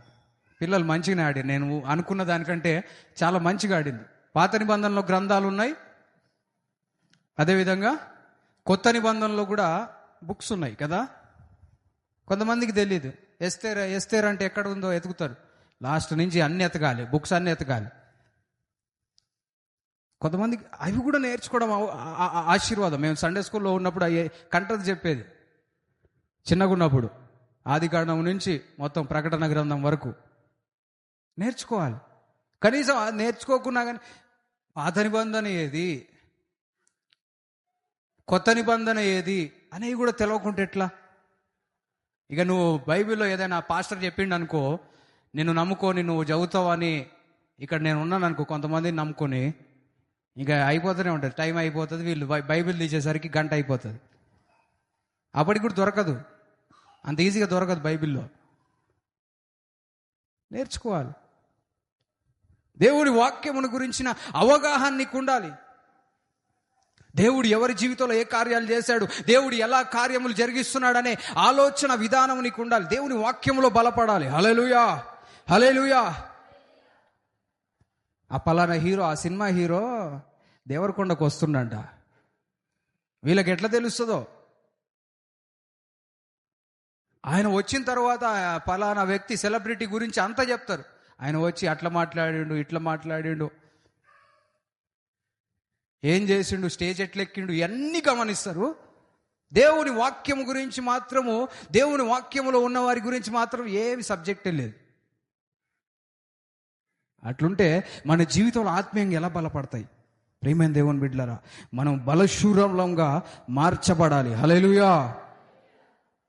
ఆత్మీయంగా మనం బలంగా ఉండాలి. కొంతమంది ఆత్మీయంగా ఒట్టి అస్థిపంజరాలు లాగా ఉంటారు. అస్థిపంజరాలు చూసిరా? అస్థిపంజరం తెలుసమ్మా? అస్థిపంజరం లాగా ఉంటుంది వాళ్ళ ఆత్మీయ జీవితం. చూడ్డానికి మాత్రం అబ్బా బాడీ బిల్డర్, లోపల ఆత్మ మాత్రం ఎండిపోయి. నీ ఆత్మీయ జీవితం బలపడాలి. నువ్వు బయటకు ఎంత మంచిగున్నా అది కాదు, అది కొంతకాలమే. నీ ఆంతర్య పురుషుడు దినదినము అభివృద్ధి చెందాలి. హల్లెలూయా. గట్టిగా చెప్దాం, హల్లెలూయా. జీవితం బలంగా ఉండాలి. హల్లెలూయా. కొంతమంది బక్కగా ఉన్న వాళ్ళని చూసి ఏమంటారు తెలుసా? ఉఫ్ అని కాదురితే అన్నారు. ఎవరైనా అంటుంటారు, ఉఫ్ అని గాలితే వెళ్ళిపోతావు, ఏంద్రా తినరాదరా అంటుంటారు. ఆత్మీయ జీవితంలో కూడా కొంతమంది పరిస్థితి అదే. సాతాను వస్తుంది, ఉఫ్ అని అవసరం లేదు, ఇట్లా అంటే ఆ గాలికి వెళ్ళిపోతున్నారు. మన ఆత్మీయ జీవితంలో యేసు నామములో బలపరచబడును గాక. నువ్వు ఖడ్గము తీస్తే అపవాది షాక్ కావాలి. హల్లెలూయా. నీ దగ్గర ఉన్న దేవుని వాక్యం అనే ఖడ్గం బయటికి తీస్తే దురాత్మలు పారిపోవాలి. యేసు ప్రభు ఈ లోకంలో ఉన్నప్పుడు అపవాదిని జయించడానికి ఉపయోగించిన ఖడ్గం ఏంటంటే దేవుని వాక్యం. దేవుని వాక్యాన్ని ఉపయోగించి అపవాదిని జయించాడు. దేవుని వాక్యం రావాలి, దేవుని వాక్యం రావాలి నీ నోట్లో నుంచి. మాట్లాడుతుంటే ముచ్చట్లు వస్తాయి, కొంతమందికి జోక్స్ వస్తాయి, కామెడీ వస్తుంది, ఇంకేం వస్తాయి, డైలాగ్స్ వస్తాయి, అవి వస్తాయి. దేవుని వాక్యం వస్తుందా? దేవుని వాక్యం నేర్చుకోవాలి. దేవుని వాక్యము మాట్లాడే స్థితిలో మనం ఉండాలి. హల్లెలూయా. అప్పుడు మనం యుద్ధశాలులముగా మనం నిలబడతాం. హల్లెలూయా. మనమందరము ఆత్మీయ జీవితంలో బలపరచబడి దేవునికి సాక్షులముగా జీవించుదుము గాక. 4వ విషయం మనం గమనించినట్లయితే, దావీదు కాపరి నుండి అభిషేకింపబడిన రాజుగా మార్చబడడానికి కారణం మరొకటి ఏంటి అంటే, అనుభవజ్ఞులైన వారి సలహాలు తీసుకునే స్థితిలో దావీదు ఉన్నాడు. హల్లెలూయా. సమూయేలు మొదటి గ్రంథము 16వ అధ్యాయం 18వ వచనం చూడండి. సమూయేలు మొదటి గ్రంథం 16:18.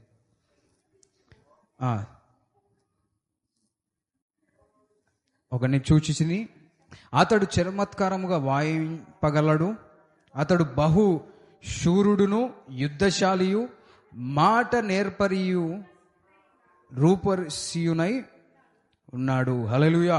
అక్కడ మాట నేర్పు ఇంగ్లీష్లో ఏముందంటే ప్రూడెంట్ ఇన్ మ్యాటర్స్. ఏమనుంది? ప్రూడెంట్ అనే మాటకి అర్థం ఏంటి అంటే acting with or showing care and thought for the future. వివేకము ఇంకొక అర్థం. ప్రూడెంట్ అంటే అర్థం ఏముందంటే వివేకము కలిగిన వ్యక్తి ఎవరు? దావీదు గురించి కొన్ని వారాల క్రితం కొన్ని విషయాలు మనం ధ్యానించేసాం కదా. దావీదు యొక్క జ్ఞానము విన్నారా? ఎంతమంది విన్నారు దావీదు యొక్క జ్ఞానం? ఒకవేళ వినలేనట్లయితే యూట్యూబ్లో ఉంటుంది, చూడండి. దావీదు జ్ఞానము, దావీదు జ్ఞానానికి గల ఒక కారణం ఏంటి అంటే అతను సలహాలు తీసుకునే సామర్థ్యం ఉంది కదా. సలహాలు తీసుకుంటాడు. దావీదుకు సలహాలు ఇచ్చిన వ్యక్తి ఒక్కరు చెప్పండి.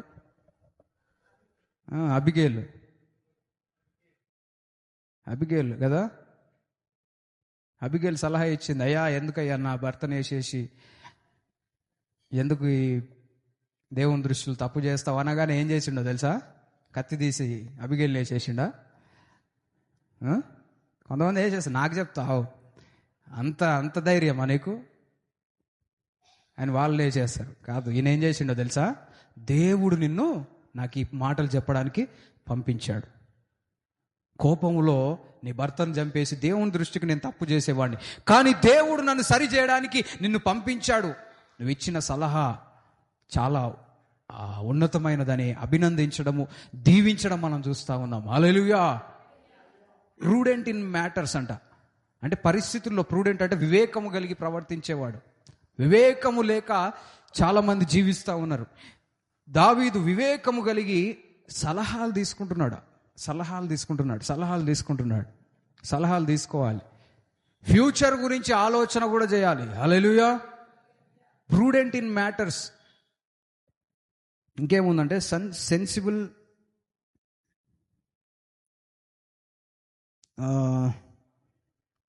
వైజ్ ఇన్ ప్రాక్టికల్ మ్యాటర్స్ ఇంకొక అర్థం ఏముందంటే వైజ్ ఇన్ ప్రాక్టికల్ మ్యాటర్స్. ప్రాక్టికల్గా ఆలోచించేవాడు. కొంతమంది థియరీ ఆలోచిస్తారు తెలుసా. స్కూల్లోకి పోయేటప్పుడు ఏం నేర్పిస్తారో తెలుసా? థియరీ నేర్పిస్తారు. ఎంబీబీఎస్ చదువుతున్నప్పుడు థియరీ ఉంటుంది, ప్రాక్టికల్స్ కూడా ఉంటాయి. స్కూల్లో మనకు కూడా నేర్పిస్తారు తెలుసా. స్కూల్లో ఎంతమందికి కప్ప గురించి నేర్చుకున్నారు? కప్ప గురించి లేవా ఇప్పట్లో? కప్పల గురించి ఏం నేర్పించట్లేరా? కప్ప యొక్క స్కెలిటన్ ఎట్లుంటుంది? మంచిగా ఉంటుందా? ఇదే ఇలాంటి వాళ్ళే ఎంత మంచి ఆన్సర్స్ ఇస్తారంటే కొంతమంది కప్ప స్కెలిటన్ ఎట్లుంటుంది, మంచిగా ఉంటుందా అంట. ఆ స్కెలిటను మనిషిలాగానే ఉంటుంది. కొన్ని టెస్ట్లు, కొన్ని పరీక్షలు, కొన్ని ఎక్స్పెరిమెంట్స్ కప్పల మీద చేస్తుంటారు. బయాలజీ తీసుకున్న వాళ్ళకి కప్పలు కోస్తారు. ఇంటర్లో కోస్తారా? ఎవరైనా బైపీసీ వాళ్ళు ఉన్నారా? కోసిర్రా ఎవరైనా? కోయలే. థియరీ నేర్చుకున్నారు కదా. వీళ్ళకి ఏం నేర్పిస్తారంటే కప్ప బొమ్మ ఉంటుంది. కప్పకి ఇట్లా చేతులు కాళ్ళు ఉంటాయి. కప్ప లోపల ఉండే వెముకలు, తర్వాత దాని లోపల ఇంటర్నల్ ఆర్గాన్స్ అంటే గుండె, ఇవన్నీ కూడా మనిషికి ఉన్నట్టే ఉంటాయి అనుకుంటా. కరెక్ట్ అంటే నేను 90% షూరు. 10% నేను బైపీసీ కాదు, నేను ఎంపీసీ. హల్లెలూయా. కానీ మనిషిని ఏవైనా టెస్ట్ ఎక్స్పెరిమెంట్ చేయడానికి ముందు కప్పల్ని కోస్తూ ఉంటారు. థియరీ నేర్పిస్తారు, కప్ప ఎట్లుంటుంది అవి నేర్పిస్తారు. ఇవన్నీ థియరీ పట్టుకొని నువ్వు బయటకు వచ్చి కప్పను కోస్తా అంటే కుదరదు. కొంతమంది థియరీ నేర్చుకుంటారు. ఒక ఆయన డెలివరీ యూట్యూబ్ వీడియో చూసి చేసిర్రంట, తెలుసా? ఒక ఆమె ప్రెగ్నెంట్ అయితే వాళ్ళ భార్య అనుకుంటా, హాస్పిటల్ ఎందుకు తీసుకుపోయేదని డెలివరీ యూట్యూబ్ వీడియో చూసి చేసి చచ్చిపోయింది అనుకుంటా. ఆమె భార్య చచ్చిపోయింది. వీడియో కాలా ఏదో వీడియో చూస్తూ అంట. అంటే అంత ఈజీ అనుకుంటున్నారు. అంత ఈజీ అంటే డాక్టర్లు 7 సంవత్సరాలు 10 సంవత్సరాలు ఒక్కొక్కటి ఎండీలు అవి ఇవి చేసి వస్తే నువ్వేం చేస్తున్నావు? యూట్యూబ్ పెట్టుకొని, అబ్బాయి ఇంత పనికి అంత చదువెందుకు? ఎలాంటి పరిస్థితి ఎదురైతే ఏం చేయాలనే ఆలోచన వాళ్ళకు ఉండదు. ఒక వీడియో చూసి నేర్చుకునే అంత ఈజీ కాదు చదువులంటే, జ్ఞానం అంటే. కానీ ఎవరైనా అనుభవం కలిగిన వారి సలహా ఇస్తున్నారు అంటే వాళ్ళ పరిస్థితి గుండా వెళ్తున్నారు. అందుకే ట్రైనింగ్లో ఏం చేస్తుంటారు అంటే, డాక్టర్స్ అయ్యే ముందు ఒక డాక్టర్ కింద అసిస్టెంట్గా పెడతారు. పెట్టినప్పుడు ఏం చేయాలంటే డాక్టర్తో పాటు అన్నీ చేస్తుండాలి. పక్కన ఎవరు ఉంటారు తోడుగా? మెయిన్ డాక్టర్ ఉంటాడు. ఏదైనా ఇబ్బంది వచ్చింది అనుకో, ఇలా చేయి అలా చేయి అని సలహాలు ఇస్తూ ఉంటాడు. కానీ నువ్వే సొంతగా నిలబడినవు అనుకో, ఇవన్నీ ఎక్స్పీరియన్స్ లేకుండా చాలా భయంకరమైన పరిస్థితులు ఎదురయ్యే అవకాశాలు ఉంటాయి. సలహాలు తీసుకునే సామర్థ్యం మనకు ఉండాలి. హల్లెలూయా. మనం ఎలాంటి స్థితిలో ఉన్నాం? థియరీ ఒక్కటి సరిపోదు, ప్రాక్టికల్గా కూడా మనకు ఆలోచన ఉండాలి. కొంతమంది పెళ్ళి అంటే థియరీ ఉంటుంది, పెళ్లి చేసుకోవాలంటే థియరీ ఉంటుంది. పెళ్ళికి థియరీ ఏందో చెప్పండి? అబ్బాయి ఎట్లుండాలి? ఎంత హైట్ ఉండాలి? 6, కనీసం 6 ఫీట్ ఉండాలి. ఇంకా ఎట్లుండాలి? తెల్లగా ఉండాలి. ఇంకా కండలు ఉండాలి. 6 ప్యాక్, అట్లీస్ట్ 4 ప్యాక్ అన్నా. వెనక ఆస్తి ఉండాలి. ఇంకా మంచి ఉద్యోగము. కొంతమంది నల్లగా ఉండొద్దు, నల్లగా ఉంటే ఆయనకి ఏమున్నా కానీ నాకు అవసరం లేదు, తెల్లగా ఉండాలి. వాళ్ళ ఇంట్లో ఏసీ ఉండాలి. అంటే దీంట్లో 2 ఆలోచనలు వస్తూ ఉన్నాయి. కొంతమందికి అన్నీ బాగున్నాయి అయ్య గారు, కొంచెం మూతే వంకర ఉంది. ఏముందంట? మూతి వంకర ఉంది అయ్య గారు, అందుకే నాకు నచ్చలే. అన్ని బాగానే ఉంది కానీ కొంచెం నడవడమే కొంచెం మంచిగా నడవట్లేడు అయ్య గారు, నాకు మంచిగా ఎట్లా నడవాలి అయ్య గారు. వీటిని బట్టి రిజెక్ట్ చేస్తూ ఉంటారు. ఇవన్నీ కూడా పెళ్ళైన తర్వాత ఉపయోగపడవనే విషయాలు పెళ్ళైన వారికి తెలుస్తుంది. హల్లెలూయా. నీ రంగుతోటి ఏం పని? ఇంకా బ్లాకే మంచి పర్మనెంట్ కలర్ అంటుంటారు కదా. ఎస్, హల్లెలూయా. మూతి వంకరు, ముక్కు వంకరు, ఇవన్నీ ఏం చేస్తాయి? హృదయం చూడరు కొంతమంది, దేవుని యందు విశ్వాసం చూడరు. మనం ఎలాంటి స్థితిలో ఉన్నాం? అయ్యగారు జుట్టు కొంచెము ఇక్కడ దాకా ఉంటే మంచిగా ఉండు అనుకుంటే, అయ్యగారు జుట్టు లేదు అయ్యగారు. అమ్మాయి అందంగా లేదు అయ్యగారు, అందంగా ఉండాలి నాకు, మినిమం నా ఎక్స్పెక్టేషన్స్ నాకున్నాయి అయ్యగారు. పెళ్ళైన తర్వాత ఎందుకు ఇవన్నీ?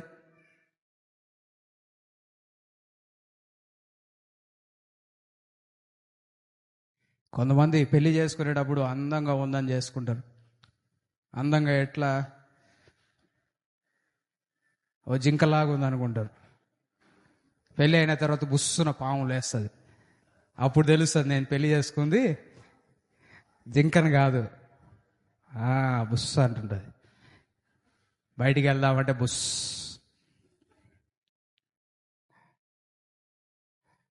అప్పుడు అర్థమైపోతుంది, అర్రే ఇంత బాగుంది అనుకున్నా, ఈ అందము ఈ చందము ఈ అన్ని దేనికి పనికి రాకుండా అయినాయి కదా. ఆలోచన ఉండాలి. హల్లెలూయా, హల్లెలూయా. ప్రియమైన దేవుని బిడ్డలారా, మనం ఎలాంటి స్థితిలో ఉన్నాం?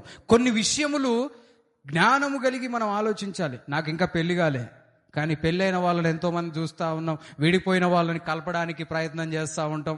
చిన్నప్పటి నుంచి పరిచర్యలో ఎన్నెన్నో గొడవలు, ఎన్నెన్నో సమస్యలు వింటూ, ఇవన్నీ కూడా ఎక్స్పీరియన్స్.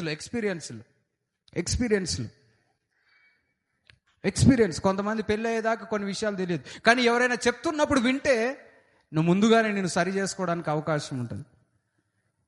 బిషప్ డాగ్ ఒక మాట చెప్తా ఉంటాడు, కుటుంబంలో చాలా వరకు సమస్యలు తొలగిపోవాలంటే 2 చేయాలంట. ఏం చేయాలి? 2 చేయాలి. ఎంతమందికి తెలుసుకోవాలని ఉంది? నీ కుటుంబంలో సమస్యలు దొరికిపోవాలంటే 2 చేయాలంట. ఒకటి ఏంటంటే, దేనికైనా ఎస్ చెప్పాలి. ఏం చెప్పాలి? ఎస్ చెప్పాలి. ప్రాముఖ్యంగా స్త్రీలకి దేనికైనా ఏం చెప్పాలి? ఎస్ చెప్పాలి. రెండవది సారీ చెప్పాలి. ఏం చెప్పాలి? చప్పట్లు కొట్టి దేవుని మహిమపరచు. ఈ 2 పనులు చేస్తే నీ జీవితంలో చాలా సమస్యలు తొలిగిపోతాయి. పలానా చేయరాదంటే, ఎందుకు? నిన్ననేగా చేసింది. ఎమ్మటే కోపం బుస్సు అంటారు. ఏదైనా తప్పు చేసినా కానీ ఏది రాదు. అందరు చెప్పమంటారు కాబట్టి ఏదో చెప్పాలంటగా నీకు. సారీనా? సరే సారీ పో. పెద్ద మనుషులు కూర్చొని చెప్పిస్తారు, సారీ చెప్పమ్మా నీదేగా తప్ప అంటే అప్పుడు చెప్తుంది. ఏం చెప్పాలి ఈయనకి? సారీనా అంటే ఏదో పెద్ద మనుషులు చెప్పమన్నారు కాబట్టి ఇష్టం లేకుండా ఏదో, ఆ పదం కూడా గుర్తులేదు ఈమె. హృదయపూర్తిగా సారీ లేదు, ఏది లేదు. ఇక ఎట్లా ముందుకు వెళ్తుంది జీవితం? నేను తగ్గుతానా అని ఈమె కూర్చుంటుంది, నేను తగ్గుతానా అని ఆయన కూర్చుంటాడు. మీరు తగ్గేదే లేదని పెద్ద మనుషులు వస్తారు. 2-3 రోజులు మీరు తగ్గొద్దు, అటు ఇటు తిరగాలి, ముందు పంచాయతీ పెట్టాలి, మాకందరికి దాపాలి, తినిపియాలి. మళ్ళీ రేపు వద్దాం, ఈరోజు కుదరలే, అయిపోలే ఇంకా గొడవ, మళ్ళీ రేపు వద్దాం, మళ్ళీ ఎల్లుండి వద్దాం. ఒకసారి చెప్పుకుంటే ఇవన్నీ అయిపోతాయి కదా. ప్రేమైన దేవుని బిడ్డలారా, జ్ఞానం కలిగి మనం జీవించాలి. హల్లెలూయా. ఒక వ్యక్తి, ఒక భార్య భర్తలంట దేవుని సేవకుని దగ్గరికి వచ్చి, మా భర్త ఇట్లా చెప్పిండు, ఒక విషయం చెప్పిండని భార్య చెప్తుందంట. ఒక సిస్టర్ చెప్తా ఉంది. ఏం చెప్పిండమ్మా అంటే, మా భర్త ఏం చెప్పిండంటే, నన్ను కార్ దగ్గరికి తీసుకొని వెళ్ళి కార్లో కూర్చునే ముందు డోర్ తీసిండంట. డోర్ తీసి కూర్చోమన్నాడంట. కూర్చో మై డార్లింగ్ కూర్చో అని చెప్పిండంట. అబ్బా ఈమె సంతోషపడ్డది, ఎంత మంచిగా నన్ను డోర్ తీసి కూర్చున్నాడు. కూర్చున్న తర్వాత మళ్ళీ డోర్ వేసి వెళ్ళిండంట. వెళ్ళిన తర్వాత ఆ భార్యకి చెప్తా ఉన్నాడంట భర్త, నేను నీ దగ్గరికి వచ్చి డోర్ తీసి డోర్ వేసాను కదా నువ్వు కూర్చోవడానికి, ఇలాంటి పని 2 కారణాలను బట్టే చేస్తారన్నాడంట. ఇలాంటి పని చేయాలంటే 2 కారణాలే ఉంటాయి అన్నాడంట. 2 కారణాలు ఏంటి అంటే, ఒకటి ఎంతమందికి తెలుసుకోవాలని ఉంది? హల్లెలూయా. ఏంటి ఎందుకు చేస్తారని అడిగితే భర్త అన్నాడంట, ఒకటి కొత్త భార్య అయినా అయి ఉండాలి అన్నాడంట. హల్లెలూయా. పెళ్ళైన కొత్తలో ఉంటాయి ఇక ప్రేమలు, డోర్ తీస్తారు, డోర్ వేస్తారు, భలే ప్రేమలు. ఒకటి కొత్త భార్య అయినా అయి ఉండాలి, రెండవది కొత్త కార్ అయినా అయి ఉండాలి అన్నాడంట. చప్పట్లు కొట్టి దేవుని మహిమపరచు. ఈ 2 కారణాలు కాకుండా కానీ నీకు డోర్ తీస్తున్నాను అంటే ఈ విషయాన్ని నువ్వు గుర్తుంచుకోవాలని చెప్పిండంట. హల్లెలూయా. నువ్వు కొత్త భార్యవి కావు, మనం వాడుతుంది కొత్త కారు కాదు, అయినా నేను డోర్ తీస్తున్నాను అంటే నేను చేస్తున్నా, అది నువ్వు గుర్తించాలని చెప్పిండంట. నిజమే. జీవితాంతం చేయలేరు కదా కొంతమంది. అబ్బా పెళ్ళి ఎందుకు చేసుకుంటున్నాం అయ్యగారు, చేసుకోవాలనుకుంటున్నాం అంటే, నేను సాయంత్రం పని అయిపోగానే 5ంటికి ఉద్యోగం నుంచి ఇంటికి వెళ్ళగానే భార్య తలుపు తీయాలి, మంచిగా వెల్కమ్ చేయాలి, సంతోషంగా నన్ను కౌగిలించుకొని ఇన్వైట్ చేయాలి, మంచిగా నా మీద ప్రేమ చూపించాలి, ఇవన్నీ చెప్తారు. పెళ్ళైన తర్వాత అవన్నీ ఉంటాయా? పెళ్ళైన వాళ్ళు చెప్పండి, ఉంటాయా? ఇవన్నీ మాటలే, ప్రాక్టికల్గా వెళ్తే ఏది ఉండదు. హల్లెలూయా. ఎటుకి చెప్దాం? హల్లెలూయా. మన కుటుంబంలో ప్రేమ కలిగి మనం జీవించదుము గాక.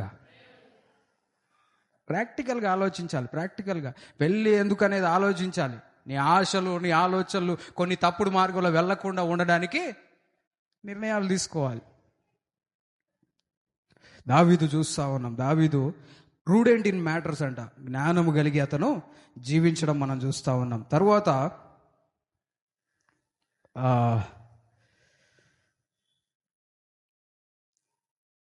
ఇంకొక విషయము, 2 విషయాలు మనం చూసాం దేవుని వాక్యంలో. దావీదును దేవుడు కాపరిగా ఉన్న దావీదును అభిషేకింపబడిన రాజుగా చేయడానికి కారణం ఏంటి అంటే, దైవజనునికి సేవకునిగా మారాడు, అధికారికి సేవకునిగా మారాడు. చూడండి, సమూయేలు గ్రంథము, సమూయేలు మొదటి గ్రంథం 16వ అధ్యాయం 21వ వచనం. సమూయేలు మొదటి గ్రంథము 16వ అధ్యాయము 21వ వచనం. దావీదు సౌలు దగ్గరకు వచ్చి అతని ఎదుట నిలువబడగా అతని యందు సౌలునకు బహు ఇష్టం పుట్టెను. అతడు సౌలు ఆయుధములను మోయువాడాయను. హల్లెలూయా. అప్పుడు సౌలు రాజుగా ఉన్నాడు. ఉన్న రాజుకు ఆయుధములు మోసే పనిని అతను తీసుకున్నాడు. ఆయుధములు అంటే ఆర్మర్ బేరరా, ఇంగ్లీష్లో ఏముంది? Armour bearer. ఆయుధములు మోసేవాడిగా ఉన్నాడు. ఎవరు?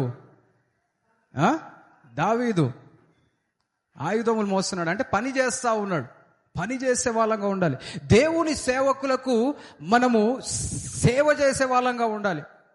దేవుని సేవకులకు పనిలో ఉపయోగపడే వాళ్ళంగా ఉండాలి. ప్రియమైన దేవుని బిడ్డలారా, మనం ఎలాంటి స్థితిలో ఉన్నాం? దేవుని సేవకులకు ఉపయోగపడే స్థితిలో మనం ఉంటున్నామా? మనల్ని మనం గమనించుకోవాలి. మన జీవితం ముందుకు సాగుతూ ఉన్నతమైన స్థితిలోనికి, దేవుడు ఉద్దేశించిన ఉన్నతమైన స్థితిలో మనం చేర్చబడాలి అంటే ఉన్న కాపరులను వాళ్ళకు మనం సహకారంగా ఉండాలి, పని చేసే వాళ్ళంగా ఉండాలి. హల్లెలూయా.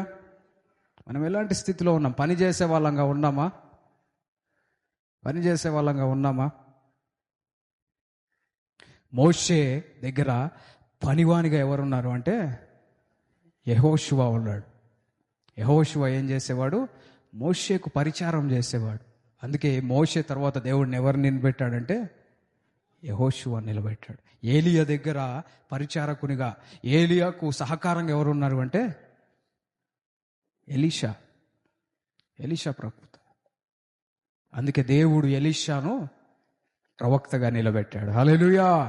గట్టికి చెప్తాం హల్లెలూయా. యేసు ప్రభు దగ్గర పరిచర్యలో పాల్గొందిన శిష్యులందరూ కూడా అపోస్తలుగా మారి బూదిగంతముల వరకు సువార్త ప్రకటించుకుంటూ వెళ్ళారు. పరిచర్యలో దేవుడు వాడుకున్నాడు వాళ్ళని. హల్లెలూయా. మనం ఎలాంటి స్థితిలో ఉన్నాం? పరిచర్య చేసే వాళ్ళంగా ఉన్నామా? అదేవిధంగా దేవుని సేవకుని దృష్టిలో దయ పొందాలి. ఎవరి దృష్టిలో? చూడండి, అదే వచ్చిన మళ్ళొకసారి చదవండి. దావీదు సౌలు దగ్గరకు వచ్చి అతని ఎదుట నిలవబడగా అతని యందు సౌలునకు బహు ఇష్టము పుట్టెను. సౌలుకు దావీదును చూస్తే ఏం కలిగింది? ఇష్టం కలిగింది. ప్రియమైన దేవుని బిడ్డలారా, సేవకులకు కూడా ఇష్టాలు అయిష్టాలు ఉంటాయా? మనుషులేనా దేవుని సేవకులు? పాస్టర్స్ మనుషులేనా? మనుషులే కదా, దేవుని ద్వారా ఏర్పాటు చేయబడిన మనుషులు. దైవజనులు, జనులు అంటే మనుషులే. దైవజనులు అంటే దేవుని యొక్క మనుషులు. దేవుని సేవకులు అంటే దేవుణ్ణి సేవించేవారు. అయితే దేవుని సేవకులకు కూడా ఇష్టాలు అయిష్టాలు ఉంటాయి. అంటే నువ్వు దేవుని సేవకులకు ఇష్టమైన వ్యక్తిగా ఉండొచ్చు, లేదంటే ఇష్టము లేని వ్యక్తిగా కూడా ఉండొచ్చు. దేవుని మందిరంలో అనేకులు ఉన్నారు కదా, మీ అందరూ నాకు ఇష్టమైన వారుగా ఉండొచ్చు, ఇష్టం లేని వారుగా కూడా ఉండొచ్చు. కొంతమందిని చూస్తే కోపం వస్తుంది కదా, మీకు వస్తాయా? మీ ఇంట్లో కోపాలు వస్తాయా? కొంతమందిని చూస్తే దేవుని సేవకుల కోపాలు రావద్దా? దేవుని సేవకులు అంటే కోపాలు రావద్దు, కోపాలు రావద్దు. నేను ఎన్ని చేసినా దేవుని సేవకునికి కోపమే రావద్దు. నా ప్రవర్తన మార్చుకోకుండా దేవుని సేవకుడు నన్ను ఏమనొద్దు. దేవుని సేవకునికి కోపం ఉండదా? మీలాగా ఉప్పు కారం తింటలేరా? మీరే తింటురా? అంటే మన జీవితం బాగలేనప్పుడు దేవుని సేవకులకు మనం బాధ తెచ్చే వాళ్ళంగా ఉండొచ్చు. అందుకే దేవుని వాక్యంలో ఉంది, మీరు వాళ్ళకు బాధ కలిగించే వారిగా ఉంటే మీకు అది నిష్ప్రయోజనం అంట. దేవుని సేవకులను వాళ్ళను మీరు బాధ పెట్టే స్థితిలో ఉంటే మీకు అది ఆశీర్వాదం కాదు, ఆశీర్వాదం కాదు. దేవుని సేవకుల ఫేవర్ పొందాలి, ఫేవర్ ఉండాలి. దేవుని సేవకుల ఫేవర్ ఉందనుకో, నీ గురించి ఇంకా బలమైన ప్రార్థనలు జరుగుతాయి, నీ గురించి ఇంకా బలమైన కార్యములు చేయడానికి సేవకులు ముందుకు వస్తారు. ఎప్పుడు అంటే దేవుని సేవకుల గురించి ఆలోచిస్తూ. ఇక్కడ సౌలుకు దావీదు బహు ఇష్టమైన వాడా? చూడండి, సౌలునకు బహు ఇష్టము పుట్టిందండ. హల్లెలూయా.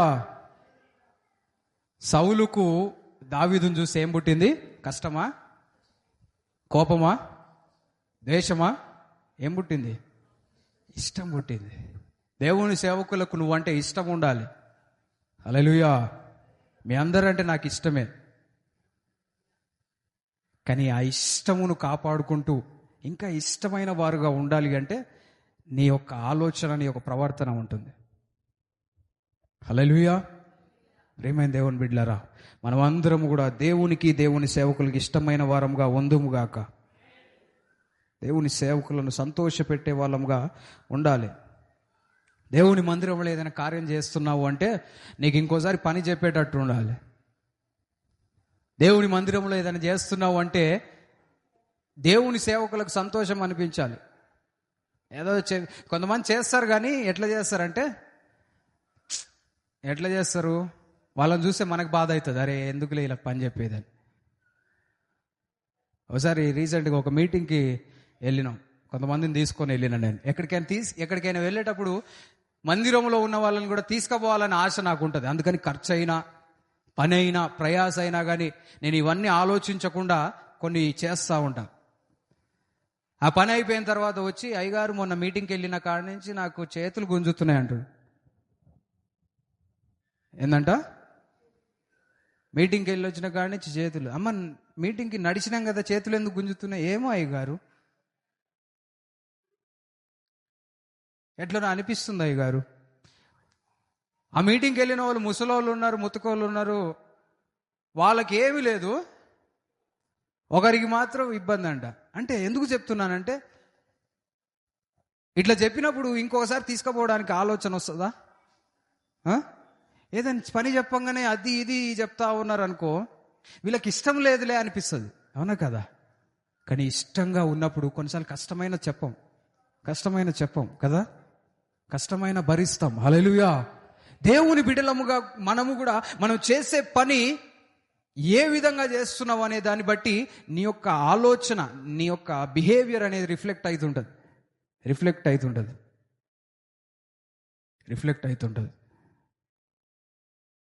ఇంట్లో భర్త మీద కోపం ఉందనుకో, భార్యకి ఎట్లా ఊడుస్తుంది? మామూలు మెల్లగా ఊడుస్తుంది. కోపం ఉన్న రోజు ఏం చేస్తుంది? కోపం ఉంటే చీపిరితోటి.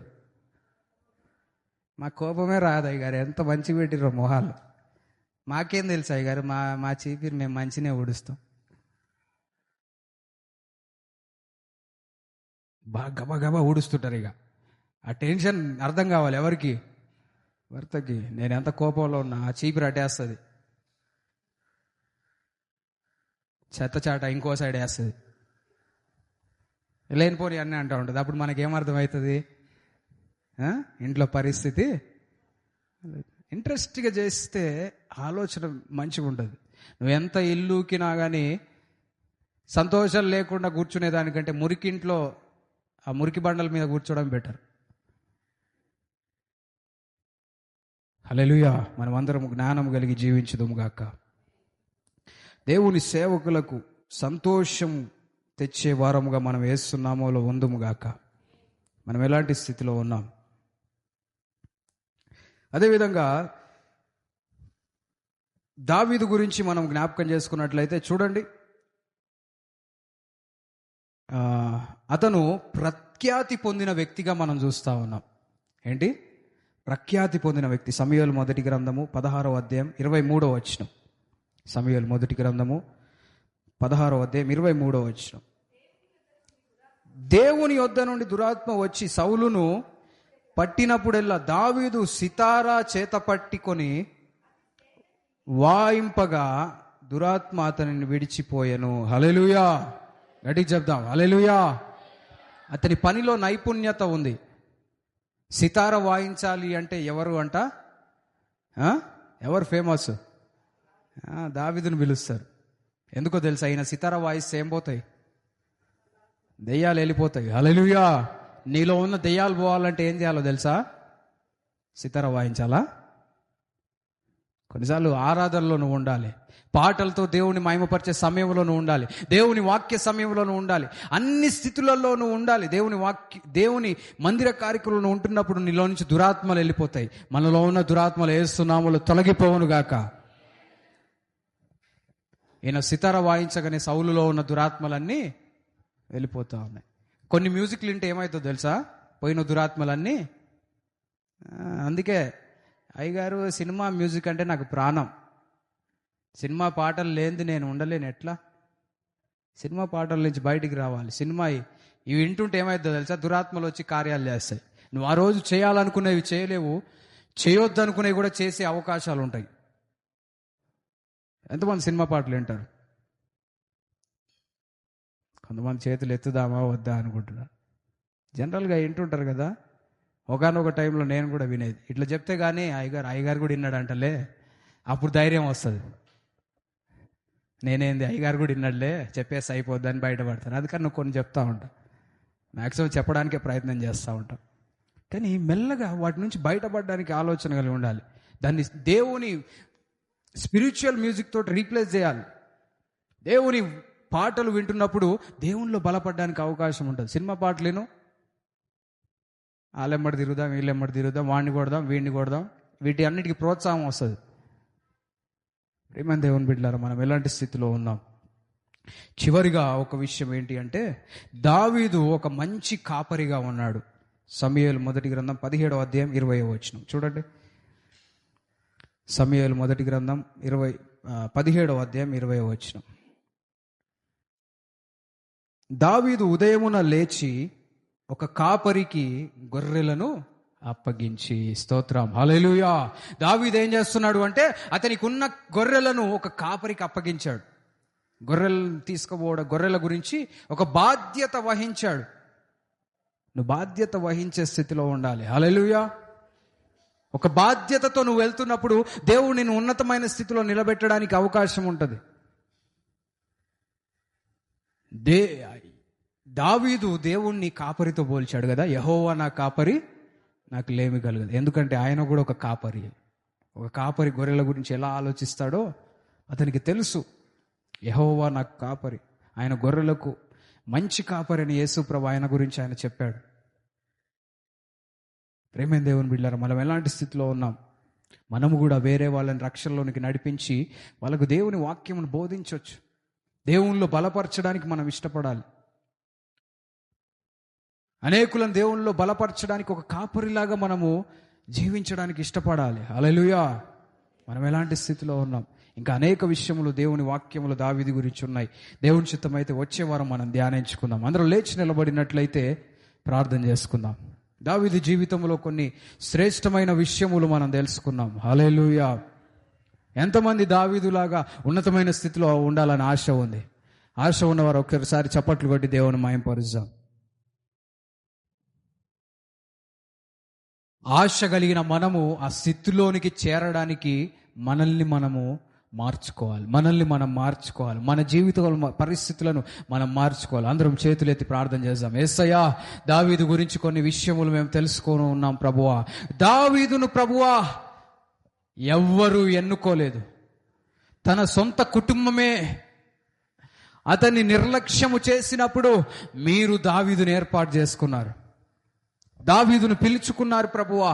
అదేవిధంగా ఇక్కడ ఉన్న ప్రతి ఒక్క బిడ్డని మీరు ఏర్పాటు చేసుకున్నందుకు వందనాలు. వారి వారి జీవితంలో నీకు ఒక ప్రణాళిక ఉన్నదనే విషయం బిడ్డలు గ్రహించున్నట్లుగా సహాయం చేయండి. మీరు బిడ్డల్ని ఏర్పాటు చేసుకున్నారు అనే విషయము బిడ్డలు గ్రహించి ఆ పిలుపుకు తగినట్లుగా జీవించే కృపను దయచేయండి ప్రభు. అడుగుదాం, యేసయ్యా నాకు సహాయం చేయండి అయ్యా. మీరు ఈ లోకమును సృజించిన గొప్ప దేవుడవు ప్రభువా, అయినప్పటికీ కూడా తండ్రి దేనికి పనికిరాని నన్ను మీరు ఏర్పాటు చేసుకున్నారనే గొప్ప ఈ అవకాశాన్ని, ఈ ఆధిక్యతను తండ్రి నేను సరైన రీతిలో ఉపయోగించుకునే జ్ఞానమును నాకు దయచేయండి ప్రభువా. దేవాతి దేవుడు నిన్ను ఏర్పాటు చేసుకోవడం అంటే ఎంత గొప్ప విషయము. దాన్ని సీరియస్గా తీసుకుంటున్నావా నువ్వు? దేవుని వెంబడించడానికి ఇచ్చిన పిలుపును నువ్వు సీరియస్గా తీసుకుంటున్నావా? అశ్రద్ధ చేస్తున్నావా? నిర్లక్ష్యం చేస్తున్నావా?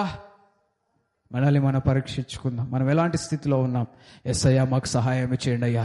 మా క్రైస్తవ జీవితమును తండ్రి, నిన్ను వెంబడించే జీవితమును తండ్రి మేము తండ్రి బహు జాగ్రత్తగా భయభక్తులతో తండ్రి మేము జీవించినట్లుగా సహాయం చేయండి. ప్రార్థన చేయండి. యేసయ్యా నీవంటే తండ్రి విశ్వాసములో బలపడి భయభక్తులు కలిగి జీవించే కృపను మాకు దయచేయండి ప్రభువా. ఇక్కడున్న ప్రతి ఒక్క బిడ్డని దర్శించండి ప్రభువా.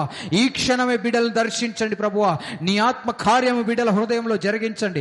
నిర్లక్ష్యము బిడ్డల జీవితంలో యేసు నామములో తొలగిపోవునుగాక. నీ మాట వినకుండా చేస్తున్న ప్రతి ఒక్క దురాత్మ కార్యము నజరేయుడైన యేసు నామములో తొలగిపోవునుగాక. బిడ్డల్ని బలపరచండి అయ్యా, బిడ్డల్ని బలపరచండి ప్రభువా. యేసయ్యా నీకే వందనాలు. అదేవిధంగా ప్రభువా దావీదు జీవితములో ప్రభువా ఆయన అతనికి ఉన్న తలాంతులు నీకు మహిమకరంగా వాడాడు ప్రభువా. మా జీవితంలో మేము నీ మందిరంలో వాడబడినట్లుగా సహాయం చేయండి. దేవుణ్ణి అడుగుదాం, యేసయ్యా నీ మందిరంలో నేను వాడబడాలి ప్రభువా. నీ మందిరంలో నేను వాడబడాలి ప్రభువా. నేను తండ్రి దేనికి పనికిరాని పాత్రగా ఉండకుండా ప్రభువా, దేనికో దానికి పనికొచ్చే పాత్రగా నిలబెట్టండి ప్రభువా. ప్రార్థన చేయండి. అయ్యా నాకు ఏది చేత కాదనుకుంటున్నావేమో, దేవుడు నిన్ను పనికొచ్చే పాత్రగా చేస్తాడు. దేవుడు నిన్ను పనికొచ్చే పాత్రగా నిలబెడతాడు. దేవుడు నిన్ను ఉపయోగపడే పాత్రగా దేవుడు నిన్ను చేస్తాడు. ఎప్పుడు అంటే దేవుని పిలుపు లోబడి దేవుడిచ్చిన బాధ్యతను సీరియస్ గా తీసుకొని జరిగించినప్పుడు దేవుని కార్యము, దేవుని హస్తముని జీవితంలో కార్యము జరిగించడం నువ్వు చూస్తావు. అదేవిధంగా దావీదు బహుశూరుడిగా ఉంటా ఉన్నాడు. యుద్ధశాలి అంటే యుద్ధముల గురించి మాట్లాడితే దావీదు ఒక యుద్ధము చేసే ఒక మంచి పోరాట వీరుడిగా ఉంటా ఉన్నాడు. నీ ఆత్మీయ జీవితంలో నువ్వు పోరాడే వ్యక్తిగా ఉన్నావా? నీ ప్రార్థన జీవితం ఎట్లుంది? నీ వాక్య జీవితం ఎట్లా ఉంది? ప్రియమైన దేవుని బిడ్డ, నిన్ను నువ్వు పరీక్షించుకో. నువ్వు మారకుండా ఇలాగే జీవిస్తా ఉంటే నీ జీవితంలో అపవాది చేతిలో పడిపోయి భయంకరమైన పరిస్థితుల్లోకి వెళ్ళిపోయే అవకాశం ఉంటుంది. కొన్నిసార్లు యుద్ధములను ప్రవేశించిన తర్వాత యుద్ధములను సరైన రీతిలో నిలబడకుంటే మరణము వాటిల్లే స్థితి కూడా ఉంటుంది.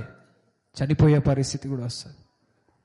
నువ్వు దేవుని కొరకు నిలబడుతున్నప్పుడు నువ్వు పోరాడుచున్నది రక్త మాంసములతో కాదు, కానీ ఈ లోక సంబంధమైన దురాత్మలతో, అంధకార శక్తులతో నువ్వు పోరాడుతున్నావు అనే విషయం నువ్వు గుర్తుంచుకొని దేవుని వాక్యం అనే ఆత్మ ఖడ్గమును ధరించి ప్రార్థనా శక్తితో నువ్వు ముందుకు వెళ్తున్నప్పుడు అపవాదికి ఓటమి కలుగుతుంది. దేవుని బిడ్డగా నువ్వు జీవిస్తున్న కొలది, పరాక్రమము కలిగిన బలాఢ్యుడిగా నువ్వు జీవిస్తున్న కొలది నీ జీవితంలో దేవుని విజయమును చూస్తావు. యేసయ్యా నీకే వందనాలు. అపవాదిని జయించాలి అంటే దేవుని వాక్యము కలిగి నువ్వు ముందుకు నడవాలి. దేవుని వాక్యము కలిగి నువ్వు ముందుకు వెళ్తే అపవాది నిన్ను చూసి పారిపోతాడు. అలాంటి స్థితిలో యేసు నామములో నీ జీవితం ఉండునుగాక. నువ్వు దేవునికి మహిమకరంగా జీవించుదువుగాక. ఆత్మీయ స్థితిలో నిన్ను చూస్తే దురాత్మలకు భయము కలుగునుగాక. ఏ బిడ్డ దేవుని బిడ్డ, ఆత్మ సంబంధమైన బిడ్డ, దేవునిలో బలమైన బిడ్డ, వాక్యం అనే ఖడ్గము కలిగిన బిడ్డ, ప్రార్థనా జీవితంలో బలమైన యోధుడని అపవాది నిన్ను చూసి గుర్తించి నీ పనుల నుంచి, నీ జీవితంలో అడ్డంకులు తీసుకొస్తున్న ప్రతి ఒక్క అడ్డంకిని తొలగించుకొని వాడే పారిపోవునుగాక. ప్రియమైన దేవుని బిడ్డలారా, మనం ఎలాంటి స్థితిలో ఉన్నాం? జ్ఞానము కలిగి వేరే వాళ్ళు ఇచ్చే సలహాలు తీసుకుంటున్నావా? అనుభవం కలిగిన వారి నుంచి మంచి సలహాలు తీసుకోవడం ఆశీర్వాదకరం. ప్రాక్టికల్గా ఆలోచించే జ్ఞానము నీకు ఉండాలి. అనవసరమైన వాటిని గురించి ఆలోచించకుండా ఏవైతే అవసరమో వాటి గురించి ఆలోచించే జ్ఞానము నీకు అనుగ్రహించబడును గాక. నీ జీవితంలో ఏది చేయాలి, ఏది చేయకూడదనే ప్రాక్టికల్ జ్ఞానము నీకు అనుగ్రహించబడును గాక. ఎవరో చెప్తున్నారు, ఎవరో చేస్తున్నారనే జ్ఞానము లేని పనులను చేయకుండా జ్ఞానము కలిగి వేరే వాళ్లకు అది జ్ఞానము లేని పనిగా అనిపించిన దేవుని వాక్యానుసారముగా నువ్వు జీవించుదువు గాక. యేసయ్యా నీకే వందనాలు. దేవుని వాక్యము తెలియపరుస్తుంది. దావీదు మంచి కాపరిగా మనం చూస్తూ ఉన్నాం. గొర్రెలు, అతని కలిగిన గొర్రెల యొక్క బాధ్యతను తీసుకోవడం మనం చూస్తూ ఉన్నాం. ప్రియమైన దేవుని బిడ్డలారా, దేవునిలోనికి నువ్వెవరైనా నడిపిస్తున్నట్లయితే వాళ్ళ గురించి ఒక బాధ్యత తీసుకో. వాళ్ళని దేవుని వాక్యంలో బలపరచు, దేవుని ప్రార్థనలో బలపరచు. వాళ్ళ గురించి ప్రార్థన చేయి, వారి గురించి ఆలోచన చేయి. అదేవిధంగా సేవకులకు పనిలో సహకారంగా ఉండు. దేవుని సేవకులకు పనిలో సహకారంగా ఉండు. దేవుని సేవకులకు ఉపయోగకరంగా ఉంటే దేవుడు నిన్ను హెచ్చిస్తాడు. సౌలుకు దావీదు ఉపయోగకరంగా ఉన్నాడు. అతని ఆయుధములు మోసేవానిగా ఉన్నాడు. దేవుని సేవకులకు ఉపయోగకరంగా ఉన్నావా? దేవుని సేవకుల యొక్క మన్నన పొందే స్థితిలో ఉన్నావా? దేవుని సేవకులకు ఇష్టమైన వారిగా ఉన్నావా? లేదంటే దేవుని సేవకులకు నిన్ను గురించి ఆలోచించినప్పుడు బాధ, నిరుత్సాహము, వేదన, కన్నీరు, దుఃఖము కలుగుతుందా? ఈ బిడ్డ ఇలాగెందుకు అయిపోయాడు అనే బాధ నీ గురించి కలుగుతున్నట్లయితే నిన్ను నువ్వు సరి చేసుకో. దేవుని సేవకులకు ఇష్టమైన బిడ్డవుగా ఉంటే దేవుడు నిన్ను హెచ్చిస్తాడు. దేవుడు నిన్ను హెచ్చిస్తాడు. అదేవిధంగా వాళ్ళు చేసే ప్రార్థనలు నీ జీవితంలో ఎంతగానో ప్రభావం చూపిస్తాయి. యేసయ్యా నీకే వందనాలు. పరమ తండ్రి యేసయ్యా నీకే వందనాలు. నీ బిడ్డల జీవితంలో గొప్ప కార్యములు జరిగిస్తున్నందుకు వందనాలు. బిడ్డల్ని బలపరిచి నడిపించండి. విన్న వాక్యం వారి జీవితంలో ప్రయోజనకరంగా ఉండునట్లుగా సహాయం చేయమని యేసు నామములో ప్రార్థిస్తున్నాం తండ్రి. ఆమేన్, ఆమేన్, ఆమేన్.